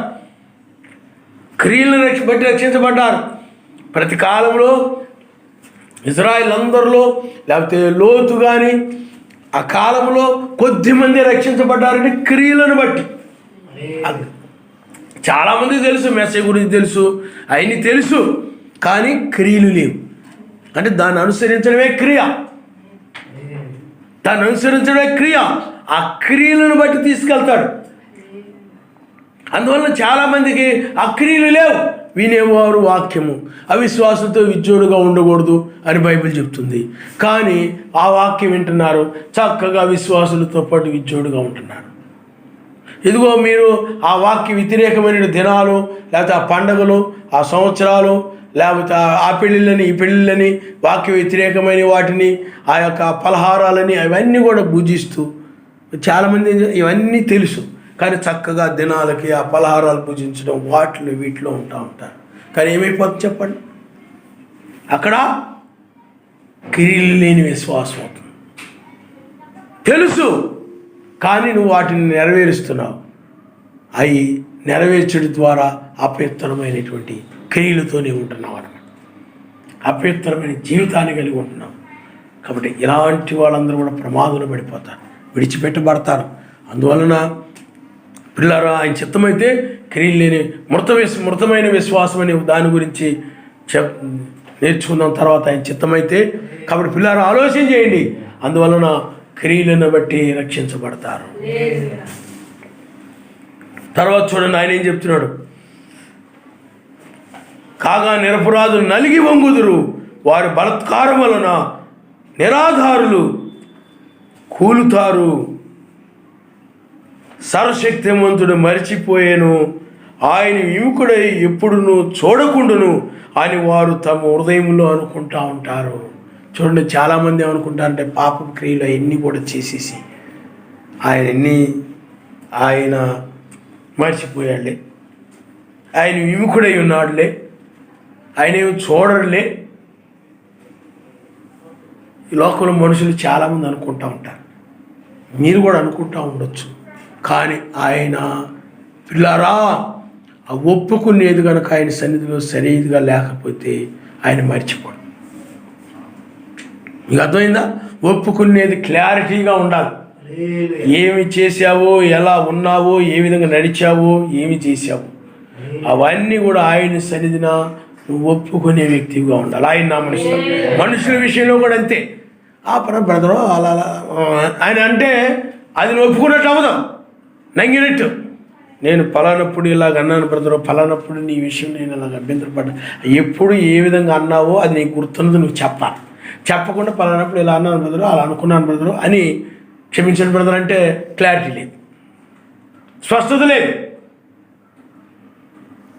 క్లారిటీగా ఉండాలి. ఆయన నామరుస్తాడు. హల్లెలూయా, హల్లెలూయా. అందువల్ల ప్రతి విషయంలో కూడా ఆయన సన్నిధిలో అది సరిగా ఒప్పుకోవాల్సి ఉంటుంది. అప్పుడే సర్వశక్తిమంతుడు వాళ్ళ పాపములను ఆయన మర్చిపోతాడు. నువ్వు ఇతరులు కూడా నువ్వు మర్చిపోవాలి. కాబట్టి లోకం ఏమనుకుంటుందంటే ఆయన చూడండి సర్వశక్తిమంతుడు మరిచిపోయాను అనుకుంటుంటారు, కానీ వారి యొక్క పాపపు క్రియలు ఆయన మర్చిపోలేదు. అందుకనే ఆయన మర్చిపోలేదు కాబట్టి అందుకని వధువు మాత్రం ఆయన మర్చిపోతాడు. కారణం ఎందుకంటే ఆమె ఒప్పుకుంటుంది, మనుషులు ఎదుట ఒప్పుకుంటుంది, మనుషుల్లో విషయంలో ఒప్పుకుంటుంది, సర్వశక్తిమంతుని విషయంలో కూడా ఒప్పుకుంటా ఉంటుంది. అవేం దాచిపెట్టుకోదు. కానీ ఈ దుష్టులు అనబడిన వారు ఒప్పుకోరు. మేము చేసింది కరెక్టే, మేము చేసింది రైటే, నేనేమీ తప్పు చేయలేదు, కరెక్టే. ఆ కయ్యను అనుకున్నాడు, నేను చేసింది కరెక్టే అనుకున్నాడు కయ్యు. తన దృష్టికి తానికి అది యథార్థంగా అనిపించింది, మంచిగానే అనిపించింది. ఒకటి మార్గము మనకు యథార్థంగా కనబడుతుంది, కానీ చివరికి అది మరణానికి తీసుకుపోద్దను. అందుకనే అన్ని సంఘాలలో కూడా అది యథార్థముగానే వాళ్ళు నడిచే మార్గం సరైనదిగానే అనిపిస్తూ ఉంటుంది, కానీ అది వాక్యం మీద ఆధారపడి ఉండదు. అందుకని వాళ్ళు చేసేది కరెక్టే అనుకుంటారు, కాబట్టి వాళ్ళు ఒప్పుకోరు. తీర్థము తప్పని ఒప్పుకోరు. మీకు అర్థమైందా? తీర్థం తప్పని ఒప్పుకోరు. సర్వశక్తిమంతుడు ఒక్కడని ఒప్పుకోరు. ఎందుకు ఒప్పుకోరు? అది వాళ్ళకి కరెక్ట్గా అనిపిస్తూ ఉంటుంది, న్యాయంగానే అనిపిస్తుంటుంది. మేము న్యాయంగానే నడుస్తున్నాం అనుకుంటున్నారు వాళ్ళు. లేఖనాన్ని ఎరగకుండా, వాక్యాన్ని ఎరగకుండా తమ బుద్ధిని బట్టి అనుకుంటూ ఉంటారు. వాక్యం దగ్గరకు వచ్చినప్పుడు వారు తేటపరచబడుతూ ఉంటారు. అందువలనే వారు ఇలా సర్వశక్తిమంతుడు వీరి యొక్క పాపములను ఆయన మర్చిపోలేదు. ఆ నీతిమంతుల్ని ఎలా హింసించారో, దీనుల్ని ఎలా బాధ పెట్టారో, ఈ 2000 సంవత్సరాల ఈ యొక్క గర్విష్ఠులు దుష్టులు ఏమి చేశారో అక్కడ నుండి ఆయన గుర్తే ఉంది. అంతా కూడా మర్చిపోలేదు ఆయన. అపోస్తుల దగ్గర నుండి కూడా సమస్తము ఆయన మర్చిపోకుండా జ్ఞాపకం ఉంచుకున్నవాడు. ఆయన నమస్కారం. హల్లెలూయా. అందుకనే వారి క్రియలు బట్టి తీర్పు తీర్చుకొస్తున్నాడు.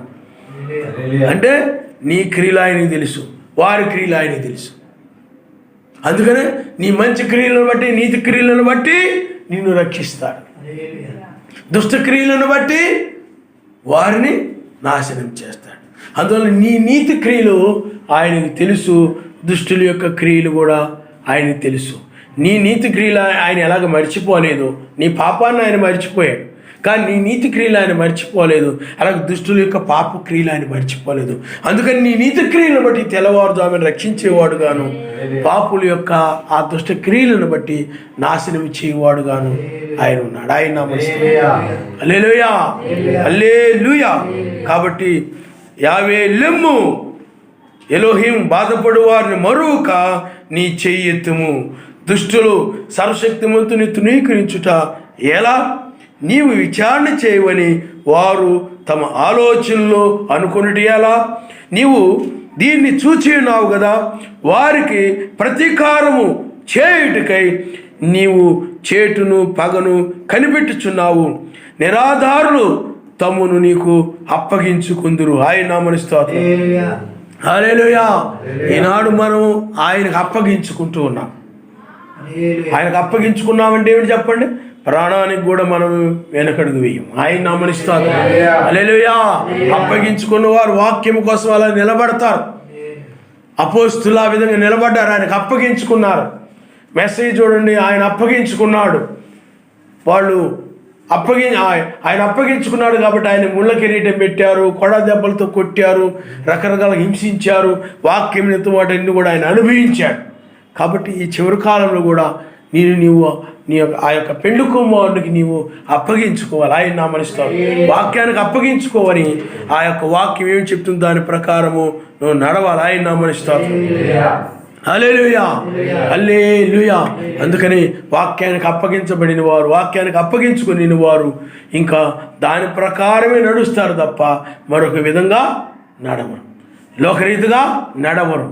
పాప భర్తలను బట్టి నడవరు, పాపపు స్త్రీలను బట్టి, భార్యలను బట్టి నడవరు. అంటే లోక సంబంధమైన వారిని బట్టి, శాఖ సంబంధమైన భర్తలను బట్టి, భార్యలను బట్టి, అన్ని సంబంధమైన భర్తలను బట్టి, భార్యలను బట్టి నడవరు, కానీ వాక్యాన్ని బట్టి మాత్రమే నడుస్తారు. ఆయన నమస్కారం. హల్లెలూయా, హల్లెలూయా.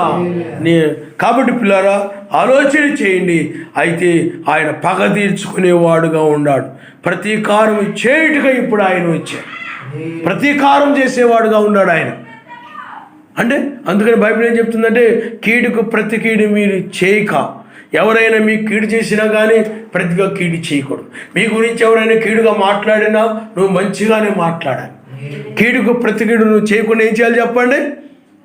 ఆయనకు అప్పగించుకోవాలి. కాబట్టి ఎవరైతే ఆయనకు అప్పగించుకున్నారో, ఈ 2000 సంవత్సరాలు ఎవరైతే అప్పగించుకున్నారో, ఈ 2000 సంవత్సరాల నీతిమంతులు ఆ యొక్క కీడుకు ప్రతి కీడు చేయకుండా ఆయనకు అప్పగించుకున్నారు.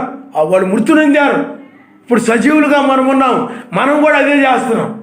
కాబట్టి మృతుల్ని సజీవుల్ని లేపుట కొరకై ఆయన వచ్చాడు. ఆయన నామనిస్తాడు. ఇప్పుడు ఆయన లోకం మీద పగ తీర్చుకునేవాడుగా ఉన్నాడు. మనకు బదులుగా ఆయన తీర్చుకోబోతున్నాడు. మనకు బదులుగా ఆయన పగ తీర్చుకునేవాడుగా ఉన్నాడు. అందుకని ఇజ్రాయేలుకు బదులుగా ఇజ్రాయేలు మీద వారు ఎంతో ఆ యొక్క ఐగుప్తీయులు ఎంతో కీడు చేశారు ఇజ్రాయేలీకి.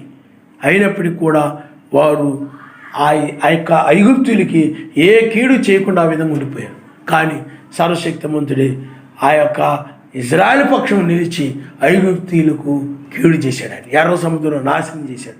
ఐగుప్తు దేశంలో కూడా తీర్పులు రప్పించి నాశనం చేశాడు. ఆయన చాలా భయంకరముగా వారిని శిక్షించాడు. ఆయనే పగ తీర్చువాడు. అందుకని ఎవరైనా నీకు ద్రోహం చేసినా, అన్యాయం చేసినా, మోసం చేసినా, నీ కీడు చేసినా, నిన్ను బాధించినా, నిన్ను రకరకాలుగా నిందలు మోపి ఏమి చేసినప్పటికీ కూడా అన్నీ కూడా నువ్వు ఆయనకు అప్పగించేయాలి తప్ప నువ్వు ప్రతిగా నిందించడం కానీ, ప్రతిగా కీడు చేయడం కానీ, వాళ్ళు తిట్టగాని నువ్వు కూడా 10 మాటలు తిట్టేయడం కానీ, ఊగిపోయి తిట్టేయడం కానీ, ఇవన్నీ కీడుకు ప్రతి కీడుకు ప్రతి మాటలు ఏం మాట్లాడకూడదు. అన్నీ ఏం చేయాలి చెప్పండి? ఆయనకు అప్పగించేయాలి. ఆయనకి అప్పగించేయాలి. అందువల్ల ఇప్పుడు ఎవరైతే ఆయన యొక్క నీతిమంతులకి కీడు చేశారో వారి మీద పగ తీర్చుకునేటువంటి, ఆ దుష్టుల మీద పగ తీర్చుకునేటువంటి, కీడు చేసేవారు దుష్టులే కాబట్టి ఆ దుష్టుల మీద పగ తీర్చుకునేటువంటి న్యాయాధిపతిగా ఇప్పుడు రంగం మీద ఉన్నాడు. ఆయన నామనిస్తాడు. హల్లెలూయా, హల్లెలూయా. కాబట్టి పిల్లారా, ఎప్పుడు ఆయన వస్తాడు పగ తీర్చుకుంటాడు అనేది కాదు. ఆయన పగ తీర్చుకోవడానికి వధువును రక్షించి పగ తీర్చుకుంటాడు. ఆయన వధువు భూమి మీద ఉండగా ఆయన పగ తీర్చుకోడు. ఆమెను లోకంతో పాటు ఆమె నాశనం చేయడు. ఆమె రక్షించిన తర్వాతే లోకం మీద ఆయన పగ తీర్చుకుంటాడు. అందుకని పగ తీర్చుట నా పని అని చెప్పాడు ఆయన. పగ తీర్చుకున్నట నా పని, అది మీ పని కాదు. పగ తీర్చుకున్నట నా పని, అది మీ పని కాదు. అందువల్ల ఒక్కొక్కరికి లోపంలో పగుండి హృదయంలో అలానే మాట్లాడుతుంటారు. ఏం మాట్లాడకూడదో వాటిని మాట్లాడేస్తూ ఉంటారు. వాళ్ళు ఏమైనారో కూడా మర్చిపోయి అన్నిలాగా మాట్లాడేస్తుంటారు. అన్నీ కూడా ఆ నోటి మాట, కొంతమంది అంటాం అది నోరా తాటి మట్టరా అంటుంటాం. మీకు అర్థమైందా? అలాగా ఇష్టం వచ్చినట్టు మాట్లాడుతూ ఉంటారన్నమాట. వాళ్ళ మాటలు చూస్తే అన్యులు గుర్తుకొస్తారు కానీ క్రైస్తవులు గుర్తుకురారు. వాడు దూకుడు చూసినప్పుడు అన్యులు గుర్తుకొస్తుంటారు కానీ క్రైస్తవులు గుర్తుకురారు. అంత దారుణంగా ఉంటారు. వాళ్ళు ఒకరి మీద ఒకరు పగ తీర్చుకుంటూ ఉంటారు, ఒకరి మీద ఒకరు కోపం తీర్చుకుంటూ ఉంటారు. అందుకనే మనకు ఎవరి మీద కోపం ఉండదు. ఆయనే వారి మీద కోపం కలిగి ఉంటాడు. ఆయన నామనిస్తాడు. హల్లెలూయా, హల్లెలూయా. మనకు ఎవరి మీద ఏ కోపము ఉండదు. మెసేజ్ చూడడం ముళ్ళకిరీటం పెట్టినా, పక్కలో బళ్ళతో పొడిచినా, లేకపోతే ఆయన కొడ దెబ్బలతో కొడుతున్నా, అసలుని ఎక్కించి అవన్నీ చేస్తున్నా కానీ వారి మీద కనీసం ఆయన కోపము కలగలేదు. వీళ్ళు ఏం చేస్తున్నా వీళ్ళకి తెలియదు, వీళ్ళకి క్షమించమన్నాడు. నీవు కూడా ఆ పగ నీలో కలగదు. నీకు అర్థమైందా? ఆయన కోపడ్డాడంటే వాళ్ళ పాపాన్ని బట్టి కోపడ్డాడే తప్ప వాళ్ళని ఆయన హింసిస్తూ ఉన్నప్పుడు, ఆయన లేనిపోయిన మాటలని నిందలని బాధిస్తూ ఉన్నప్పుడు ఏమి నోరు తెరవలేదు, ఏమి కోపం రాలేదు. ఆయన మీకు అర్థమవుతుందండి? ఏమి కోపం రాలేదు. దానియేలు కూడా అంతే, ఏమి కోపం రాదు. నన్ను తీసుకెళ్ళిపోతారండి అని వాళ్ళ మీద ఏమి ఎదిరించలా. మీరు కరెక్ట్ అయిన వాళ్ళనా, మీరు సరైన వాళ్ళనా అని ఏమి మాట్లాడాలా. దానిని తీసుకెళ్ళి సింహాల గుల్లబడైనరా అంటే తీసుకెళ్ళిపోతుంటే మౌనంగా ఉండిపోయింది. మౌనంగా వాళ్ళు కీడు చేస్తున్నారు కానీ ప్రతిగా ఏం కీడు చేద్దామని చూడలేదు. కీడుకు ప్రతి కీడు చేయలేదు దానియేలు. మీకు అర్థమైందా? వీళ్ళు నా మీద ఇలాగ చెప్పారా, ఈ సంగతి చెప్తాను, ఊరు మొత్తం చెప్పేస్తాను, అప్పుడు సరదా తీరిపోతుంది అంటారు చాలామంది. అయితే ఆ విధంగా చేసాడు దానియేలు, చేయలా. వీళ్ళు కొంతమంది రాజుకి వెళ్ళి నా గురించి ఇష్టం వచ్చినట్టు చెప్పేశారు, వదులుతానా, నా సంగతి చూపిస్తాను, వీళ్ళకి రాజుకే చెప్పారు, నేను మొత్తం చెప్పేస్తాను అని చెప్పాడా? ఈ ముగ్గురు ఈ మిగతా నా గురించి వ్యతిరేకంగా చెప్పిన వాళ్ళ మీద ఇంకా ఎక్కువగా చెప్పేస్తాను అని చెప్పాడా? చెప్పాలి. అర్థం, కీడు చేసిన వారు, కీడు మాటలు పలికిన వారికి ప్రతిగా కీడు మాటలు దానియేలు పలకలేదు. బాగా లోపలుంటే రగిలిపోతూ ఉంటే దానియేలు కూడా ఆ విధంగా మాట్లాడేవాడే. కానీ దానియేలు కీడు స్వభావం కలిగిన వాడు కాదు. వాళ్ళు ఎలా కీడు చేసినా కానీ ఆ పగ ఏమాత్రం, కోపం వాళ్ళ మీద ఏమాత్రం కలిగి ఉండకుండా దానియేలు వాళ్ళు ఏం చేస్తున్నారో వాళ్ళకి తెలియదు, వాళ్ళని క్షమించుకున్నాడు. అది దానియేలు ఆ పగ ఆయన తీర్చుకున్నాడు. దానియేలుని పైకి తీసి అప్పుడు ఎవరైతే దానియేలు మీద వ్యతిరేకంగా చెప్పారో వారిని తీసుకొచ్చి వారికి సంబంధించిన వారిని తీసుకొచ్చి ఆ సింహాల గుహలో పడేసి, ఆ సింహాలు ఆ విధంగా వారిని ఎముకలతో పెట్టబెట్టబడి తిని పడేసి ఆ విధంగా సర్వశక్తిమంతుడు పగ తీర్చుకున్నాడు. ఆయన దానియేలు తీర్చుకున్నాడా? లేదు. ఆ విధంగా మనము ఇప్పుడు మన కీడు చేసిన వారి మీద, మన మీద పగబట్టిన వారి మీద కొంతమంది ఆ కక్ష కట్టి మన గురించే ఆలోచిస్తూ, మన గురించే అలాగే ఇలా మాట్లాడుతూ, మన గురించి ఎక్కడ దొరుకుతామో ఏంటని చూస్తూ ఉండే వారిని మనం పగ తీర్చుకోం. కానీ అలాంటి వారి గురించి పగ తీర్చుకునేవాడు ఆయన నమస్కారం. హల్లెలూయా, హల్లెలూయా. కాబట్టి పిల్లరా, అందుకని ఇప్పుడు ఆయన ఆ విధంగా వచ్చాడు. ఒకవైపు కనికరముతోనూ అలాగే ప్రతీకారం తీర్చుకోవాలని ఎవరైతే ఆ నీతిమంతులు హింసించారో, బాధించారో ఆ నీతిమంతులకు బదులుగా ఆయన ప్రతీకారం చేయవాడుగా వచ్చాడు. ఆయన నమస్కారం. ఇప్పుడు ఆయన న్యాయాధిపతి. వీళ్ళు నిర్దోషులురా, వీళ్ళని రక్షించాలి అని చెప్పేవాడుగా ఉన్నాడు. వీళ్ళు దోషులురా, వీళ్ళు నాశనం చేయాల్సిందే అని నాశనం చేసేవాడుగా ఆయన ఉన్నాడు. న్యాయాధిపతి చేతిలో ఉంటుంది. ఎవరు దోషులో ఎవరు నిర్దోషులు చెప్పేది ఎవరు చెప్పండి? న్యాయాధిపతి. మనుషులకు వలె కాదు ఆయన, తన మాటను బట్టి, బైబిల్ను బట్టి, అనగా వాక్యమును బట్టి, కొత్త నిబంధనలో చెప్పబడిన వాక్యమును బట్టి ఆయన తీర్పు తీర్చే న్యాయాధిపతిగా ఆయన ఉన్నాడు. ఆయన నామనిస్తాను. హల్లెలూయా. ఓ దుష్టుల భుజమును విరగొట్టేవాడుగా ఉన్నాడు. తండ్రి లేని వారికి నీవు సహాయకుడు అయి ఉన్నావు. అంటే అనాథలు, నిరాధారులు అంటే ఏ ఆధారము లేనిటువంటి వారు.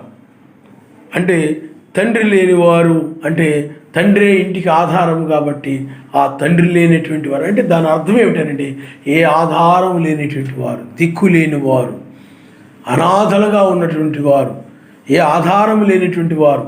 అంటే ఒక ధనము కానీ లేకపోతే ఈ యొక్క బంధు బలము కానీ లేకపోతే కుల బలము కానీ ఏ ఆధారము లేకుండా ఉన్నటువంటి వారు, నిరాధారములుగా ఉన్నవారు, వాళ్ళకి సర్వశక్తిమంతుడే దిక్కు. అందుకనే బైబిల్లో యెహోషాపాతు మనం చూస్తే అతనికి ఏ ఆధారం లేదు. ఆ యుద్ధ సమయంలో ఏ ఆధారం లేదు కాబట్టి ఏ దేశము వారికి ఆధారంగా లేదు. అందువల్ల సర్వశక్తిమంతుని వైపు తిరిగాడు. అందుకే ఈనాడు మనుషులకి వాళ్ళు లోకంలో ఏదో ఒక ఆధారం చేసుకుంటూ ఉంటారు. రేపు మన పిల్లలు పెళ్ళిళ్ళు అవ్వాలనుకుంటారా, మా బామ్మడితో కొడుకున్నాడు కదా, కూతురున్నాడు కదా, ఎప్పుడో కూడా అవసరం అయిపోద్దేమో, ఆడు మా అన్యుడైతే ఏమి, మా శాఖడైతే ఎవడైతే ఏమి అనుకొని ఏం చేస్తుంటారు చెప్పండి, వాళ్ళని ఆధారం చేసుకుంటూ ఉంటారు. కొంతమంది మీకు అర్థమైందా? కొంతమంది పెద్ద పెద్ద ఉద్యోగస్తులను ఆధారం చేసుకుంటూ ఉంటారు, రాజకీయ నాయకులను ఆధారం చేసుకుంటారు, లోక సంబంధమైన ఫ్రెండ్స్ని ఆధారం చేసుకుంటూ ఉంటారు. ఈ విధంగా రకరకాలుగా ఆధారం చేసుకుని ఆ ఆధారంతో కొనసాగుతూ ఉంటారు.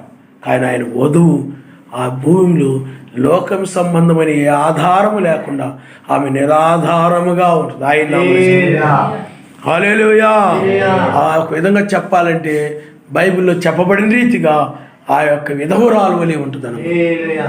ఏ ఆధారము లేదు, నిరాధారముగా ఉంది. ఆ నిరాధారముగా ఉన్నటువంటి ఆమెకు ఆయన ఇప్పుడు సహాయంగా, అలాంటి వధువుగా ఆయన సహాయంగా ఉన్నాడు. ఈనాడు మత్స్యాగ సంఘాలు చూడండి, జనబలం ఉంది, ధనబలం ఉంది, రాజకీయ బలం ఉంది, అన్ని రకాలుగా బలం కలిగి ఉన్నాయి అవన్నీ కూడా. అందుకనే ఇంకా ఐక్యమైపోయి ఇంకా బాగా బలంగా తయారైపోతున్నాయి. వాడు పోప్ ఉన్నాడు, లేకపోతే మాకు ఆ యొక్క అమెరికా అధ్యక్షుడు ఉన్నాడు, లేకపోతే అది ఉంది ఇది ఉందని ఏదో ఒక ఆధారాన్ని చూసుకొని కొనసాగుతూ ఉన్నారు. కానీ ఆయన వధువు మాత్రము లోక సంబంధమైన వాటిని ఆధారం చేసుకొనకుండా ఆయన యొక్క ఆధారముతో ఉన్నది. అందుకని నిరాధారముతో ఉన్నది ఆయన వధువు. అందుకని ఆమెకి ఇప్పుడు ఆయన సహాయముగా ఉన్నాడు, ఆయన నమ్మిస్తాడు. అందుకని నిరాధారం కలిగిన వాడు ఎప్పుడు ఏం చేస్తారు చెప్పండి? ఎల్లప్పుడూ ప్రార్థిస్తారు, ఆయన నమ్మిస్తాడు. ఏదో ఒక ఆధారం ఉన్నాడు ప్రార్థన చేసుకోరు. అంత అవసరం ఏముంది అనుకుంటారు. డబ్బు ఉంది, అంత అవసరం ఏంటి? హాస్పిటల్ ఉన్నాయి, అంత అవసరం ఏంటి? లేకపోతే మా వాళ్ళందరూ ఉన్నారు, నాకు అంత అవసరం ఏంటి? నాకు పెద్ద బంధువర్గం ఉంది, మాకేం పెద్ద అవసరం, నాకు ఇంక పెద్ద అవసరం ఉంది, వాళ్ళందరూ ఉన్నారు కదా నాకు. రేపు ఏదో వచ్చినా, ఏదైనా ఇబ్బందులు వచ్చినా, కష్టాలు వచ్చినా, సమస్యలు వచ్చినా, ఏదైనా వచ్చినా అన్నీ పరిగెత్తి వాళ్ళు మా బంధువులందరూ చేసేస్తారు, నాకేం పర్వాలేదు. ఇప్పుడు పోగొట్టుకుంటే ఎలాగా? వాక్యం పోతే పోయింది, ప్రార్థన పోతే పోయింది, వాళ్ళ రమ్మణ చాటుకి వెళ్తుంటాను, వాళ్ళ పండుగల్లో పాల్గొంటాను, దినాల్లో పాల్గొంటాను, లేకపోతే వాళ్ళ కార్యాల్లో పాల్గొంటాను, గోతులోకి వెళ్ళిపోతాను, నరకమైన గోతులోకి వెళ్ళిపోతాను. వాళ్ళని ఆధారం చేసుకుంటే ఏమైపోతుంది చెప్పండి? నరకానికి తుడిచివేయబడతాం. నువ్వు ఆయన్ని ఆధారం చేసి, ఎందుకంటే ఆయనే సహాయకుడు. దానియేలు నిరాధారుడైపోయాడు. రాజు ఆధారం, రాజు ఏం చేయలేకపోతున్నాడు. రాజుకి దానియేలు అంటే భ్రమే. రాజు ఏం చేయలేకపోతున్నాడు, ఆ చట్టం అలాంటిది. అక్కడ ఎవరు ఆధారంగా లేరు. దానియేలుని తీసుకెళ్ళి సింహాల గుహలో పడేస్తుంటే ఎవడు మాట్లాడలేదు. ఎవరు మీరు చేసి తప్పురా, అలా ఎందుకు చేస్తున్నారా, దానియేలుని ఆ విధంగా చేయకుండా అని ఎవడు మాట్లాడలా. నిరాధారంగా ఉన్నాడు, తీసుకెళ్ళి సింహాల గుహలో పడేశారు. నిరాధారం కలిగిన వ్యక్తికి ఎవరు సహాయం చేసే చెప్పండి? అందువల్ల నేను నిరాధారంగా ఉన్నాను, నాకెవరు లేరు, వాళ్ళు లేరు, వీళ్ళు లేరు నువ్వు అనుకోవచ్చు. కానీ ఆయన ఆధారంగా ఉన్నాడు. దానియేలును చూడు, వాళ్ళని అందుకే మనకు బైబిల్లో ఉంచాడు. అప్పుడులాగే ఇప్పుడు కూడా నేను చేయగలను చెప్పడం కోసమే వాళ్ళని ఆ విధంగా ఆ స్థితిలో నీకోసమే ఉంచాడు ఆయన. వాళ్ళు కూడా నిరాధారముగానే ఉన్నారు. ముగ్గురు యూదులు కానీ అక్కడ నిరాధారంగానే ఉన్నారు. నీవు కూడా నిరాధారముగా, అంటే నీవు వాక్యం కోసం నిలబడినప్పుడు నిన్ను వదిలిపెట్టి వెళ్ళిపోతారు. వాక్యం కోసం నిలబడినప్పుడు, ఆ వాక్యం కోసం నిలబడినప్పుడు ఆ వాక్యాన్ని ప్రేమించిన వారందరూ కూడా నిన్ను వదిలిపెట్టి వెళ్ళిపోతారు. అదే లోకం నిన్ను వదిలిపెట్టి వెళ్ళిపోవడం. ఈ బంధువులు నిన్ను వదిలిపెట్టి వెళ్ళిపోతారు. నీ యొక్క కుటుంబంలోని వారు కూడా నిన్ను వదిలిపెడతారు. అలాంటి పరిస్థితి వస్తాయి. అలాంటి ఏ ఆధారం లేని స్థితి వచ్చేస్తాయి. ఏలియా పరిస్థితి బైబిల్లో ఎవరైనా మీరు చూడండి, లోకం వదిలిపెట్టి వెళ్ళిపోయింది. నీవైనట్లయితే లోకం నిన్ను వదిలిపెట్టట్లా, నీవే లోకం దగ్గరికి వెళ్ళిపోతున్నావు. ఆ ఊరు ఈ ఊరు ఏదో ఊరు లోకమంతా కావాలనుకొని నువ్వు వెళ్ళిపోతున్నావు. కానీ అది లోకము నిన్ను వదిలిపెట్టదు. నీకు లోకము కావాలి, ఆయన కావాలి. అందుకని వాళ్ళని సంతోషపరుస్తూ ఉంటావు, ఆయన సంతోషపడుతున్నావు అనుకుంటున్నావు, కానీ ఆయనేం ఆ విధంగా ఉన్నాడు. ఆయన ఆమనిస్తాడు. హల్లెలూయా, హల్లెలూయా. కాబట్టి పిల్లరా ఆలోచన చేయండి. చెడ్డవారి దుష్టత్వము ఏమీ కనబడకపో వరకు దాని గురించి విచారణ చేయము. పిల్లరా లోకం మరి ఎన్నడూ కనబడకుండా ఆయన నాశనం చేస్తాడు. అందుకనే మనం ఈ చివరి టైంలో న్యాయాధిపతి కాలంలో మనం ఉన్నాము. మూడో ప్రపంచ యుద్ధం రాబోతూ ఉంది. కొద్దిమంది పాపులు మాత్రమే భూమి మీద ఉంటారు. 1000 ఏళ్ల పాలన కూడా ఉంటుంది. 1000 ఏళ్ల పాలనతో పాటు కొంత లోకం ఉంటుంది. అయితే పాపము అనగా భూమి మీద ఉండదు. కారణం ఎందుకంటే అపవాది బంధించబడతాడు. అందుకని 1000 ఏళ్ల పాలనలో నీతిమంతులుగా ఉంటారు. 1000 ఏళ్ల పాలన వెలుపల ఉన్నవారు కూడా నీతిమంతులుగా ఉంటాడు. కానీ 1000 ఏళ్ల పాలన అయిపోయిన తర్వాత అపవాది మరల విప్పబడతాడు. 1000 ఏళ్ల పాలన ముందు బంధించబడి మరల వాడు విప్పబడతాడు. వాడు విప్పబడి మరలా ఈ లోకంలో కొంతమంది ఉన్నారు కదా, వాళ్ళని మరలా యుద్ధానికి ప్రేరేపిస్తాడు. ఆ 1000 ఏళ్ల పాలన తర్వాత మరలా ఒక యుద్ధం జరుగుతుంది. అది గోగు మాగోగు యుద్ధం. ఆ యుద్ధంలో పూర్తిగా లోకమంతా కూడా తుడిచిపెట్టేయబడుతుంది. పూర్తిగా లోకం నాశనం చేయబడుతుంది. అప్పుడు నిత్యత్వం ప్రారంభం. కాలాలు, దినాలు, ఏమి క్యాలెండర్లు ఏమి ఉండవు. ఇంకా అలాంటిది రాబోతా ఉంది. ఆయన నామములో హల్లెలూయా, హల్లెలూయా. కాబట్టి ప్రియులారా, యావే నిరంతరము రాజై ఉన్నాడు. ఆయన దేశంలో అన్ని జనులు నశించిపోయిరి. యావే లోకులేకను బైకారులు కాకుండానట్లు బాధపడు వారి కోరిక నీవు విని ఉన్నావు. తండ్రి లేని వారికిని నలిగిన వారికిని న్యాయము తీర్చుటకై నీవు వారి హృదయమును స్థిరపరిచితివి, చెవియొగ్గి ఆలకించితివి. ఆయన నామమునిస్తాడు. హల్లెలూయా. ఓ ఈ చివరి మాటలు మానాయి. ఎందుకంటే రేపు ఒక సమయంలో అదే అంటాం మనం, నాయనా ఆ యొక్క నిరాధారముగా ఉన్న వారిని, నలిగిన వారిని న్యాయము తీర్చావు నీవు. ఆయన నామమునిస్తాడు.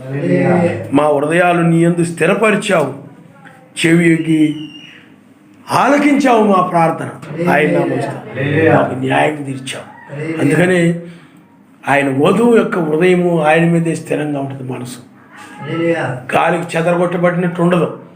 కానీ భ్రష్టురాలైనటువంటి వధువు యొక్క హృదయము స్థిరంగా ఉండదు. అది గాలికి చెదరగొట్టబడి పొట్టు గాలి ఇటు కొడితే అటు పోతూ ఉంటుంది పొట్టు. దీని మనస్సు కూడా, దీని హృదయం కూడా కాసేపు భక్తి మాటలు కనపడినప్పుడు అలా పోతుంటుంది, లోకం కనపడినప్పుడు ఇలా పోతూ ఉంటుంది. అంటే స్థిరంగా ఆయన మీదే ఉండదు. అది పొట్టు యొక్క హృదయము స్థిరంగా అలా ఉండకుండా రకరకాల ఆలోచనలు పోతూ ఉంటాయి, రకరకాలుగా పోతూ ఉంటాయి దాని ఆలోచనలు. కానీ ఆయన వధువు యొక్క ఆలోచన ఎప్పుడు కూడా ఆయన మీదే ఉంటుంది. ఈ చెడ్డ వధువు యొక్క హృదయము స్థిరముగా ఉండదు. వింటున్న కాసేపు వాక్యం మీద ఉంటుంది. ఆ ఆరాధన అయిపోయిన తర్వాత మరో లోకం మీద పోతుంది. లోక సంబంధం వాడి మీద పోయి లోకంలో ఎక్కడ రమ్మంటే అక్కడికి వెళ్ళిపోవడం, ఏది చేయమంటే అది చేయడం, ఇంకా సాతాను బట్టి నడవడం. మరలా ఇక్కడికి వచ్చేటప్పటికి మరలా మామూలుగా మరలా వాక్యం వినడం. అది కాదు. నీ హృదయం ఎల్లప్పుడు కూడా ఆయన మీదే నిలవాలి, స్థిరముగా ఉండాలి. ఆయన నామమునిస్తాడు. హల్లెలూయా. ఏది కనపడితే దాన్ని ఆలోచిస్తూ వెళ్తా ఉందంటే అది నీ హృదయం సరైనది కాదు.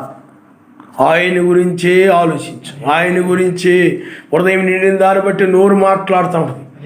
నీ హృదయంలో వాక్యం నిండి ఉన్నప్పుడు, వాక్యముతో ఉన్నప్పుడు ఆయన గురించి నువ్వు మాట్లాడతావు. అర్థమైందా? అలాగే లోక విషయాలు ఉన్నాయనుకోండి, ఆ లోక సంబంధం విషయాలన్నీ నీ హృదయంలో ఉన్నాయనుకోండి, చాలా చక్కగా లోక సంబంధం వాటిని చాలా చక్కగా మాట్లాడేస్తుంటాం. చాలా నీ బంధువుల దగ్గరికి వెళ్ళినప్పుడు, వాళ్ళ దగ్గరికి వెళ్ళినప్పుడు, వీళ్ళ దగ్గరికి వెళ్ళినప్పుడు చాలా చక్కగా ఆ మాటలు ఈ మాటలు లోక విషయాలన్నీ కూడా, అప్పుడు సంఘటనలు, అప్పుడు విషయాలు దంచి పడేస్తుంటాం అనమాట. కానీ వాక్యం దగ్గరికి వచ్చేసరికి వాక్యాన్ని మర్చిపోతుంటాం. కాబట్టి పిల్లరా, ఆలోచించేయండి. వాక్యమును మనం ఎప్పుడు కూడా హృదయంలో భద్రపరుచుకోవాలి. నీ హృదయంలో వాక్యము నిలిచి ఉండాలి. ఆయన నామమునిస్తాడు. హల్లెలూయా. తల వంచుకోండి, ప్రార్థన చేసుకుందాం. సర్వశక్తిమంతుని ఎడల భయం లేని దుష్టులు ఏ విధంగా ఉంటారు మనం చూస్తున్నాం. వాళ్ళ హృదయము ఆయన మీద నిలబడదు. దుష్టుల హృదయం ఎప్పుడు కూడా, వాళ్ళ హృదయం ఎప్పుడు కూడా లోకం మీద లాగుతూ ఉంటుంది, వాళ్ళు ఆకర్షిస్తూ ఉంటుంది. అందుకనే వాళ్ళు వాక్యం మీద నిలబడలేరు, ఉండలేరు. లోకాన్ని విడిచి ఉండలేరు, బంధువులు విడిచి ఉండలేరు.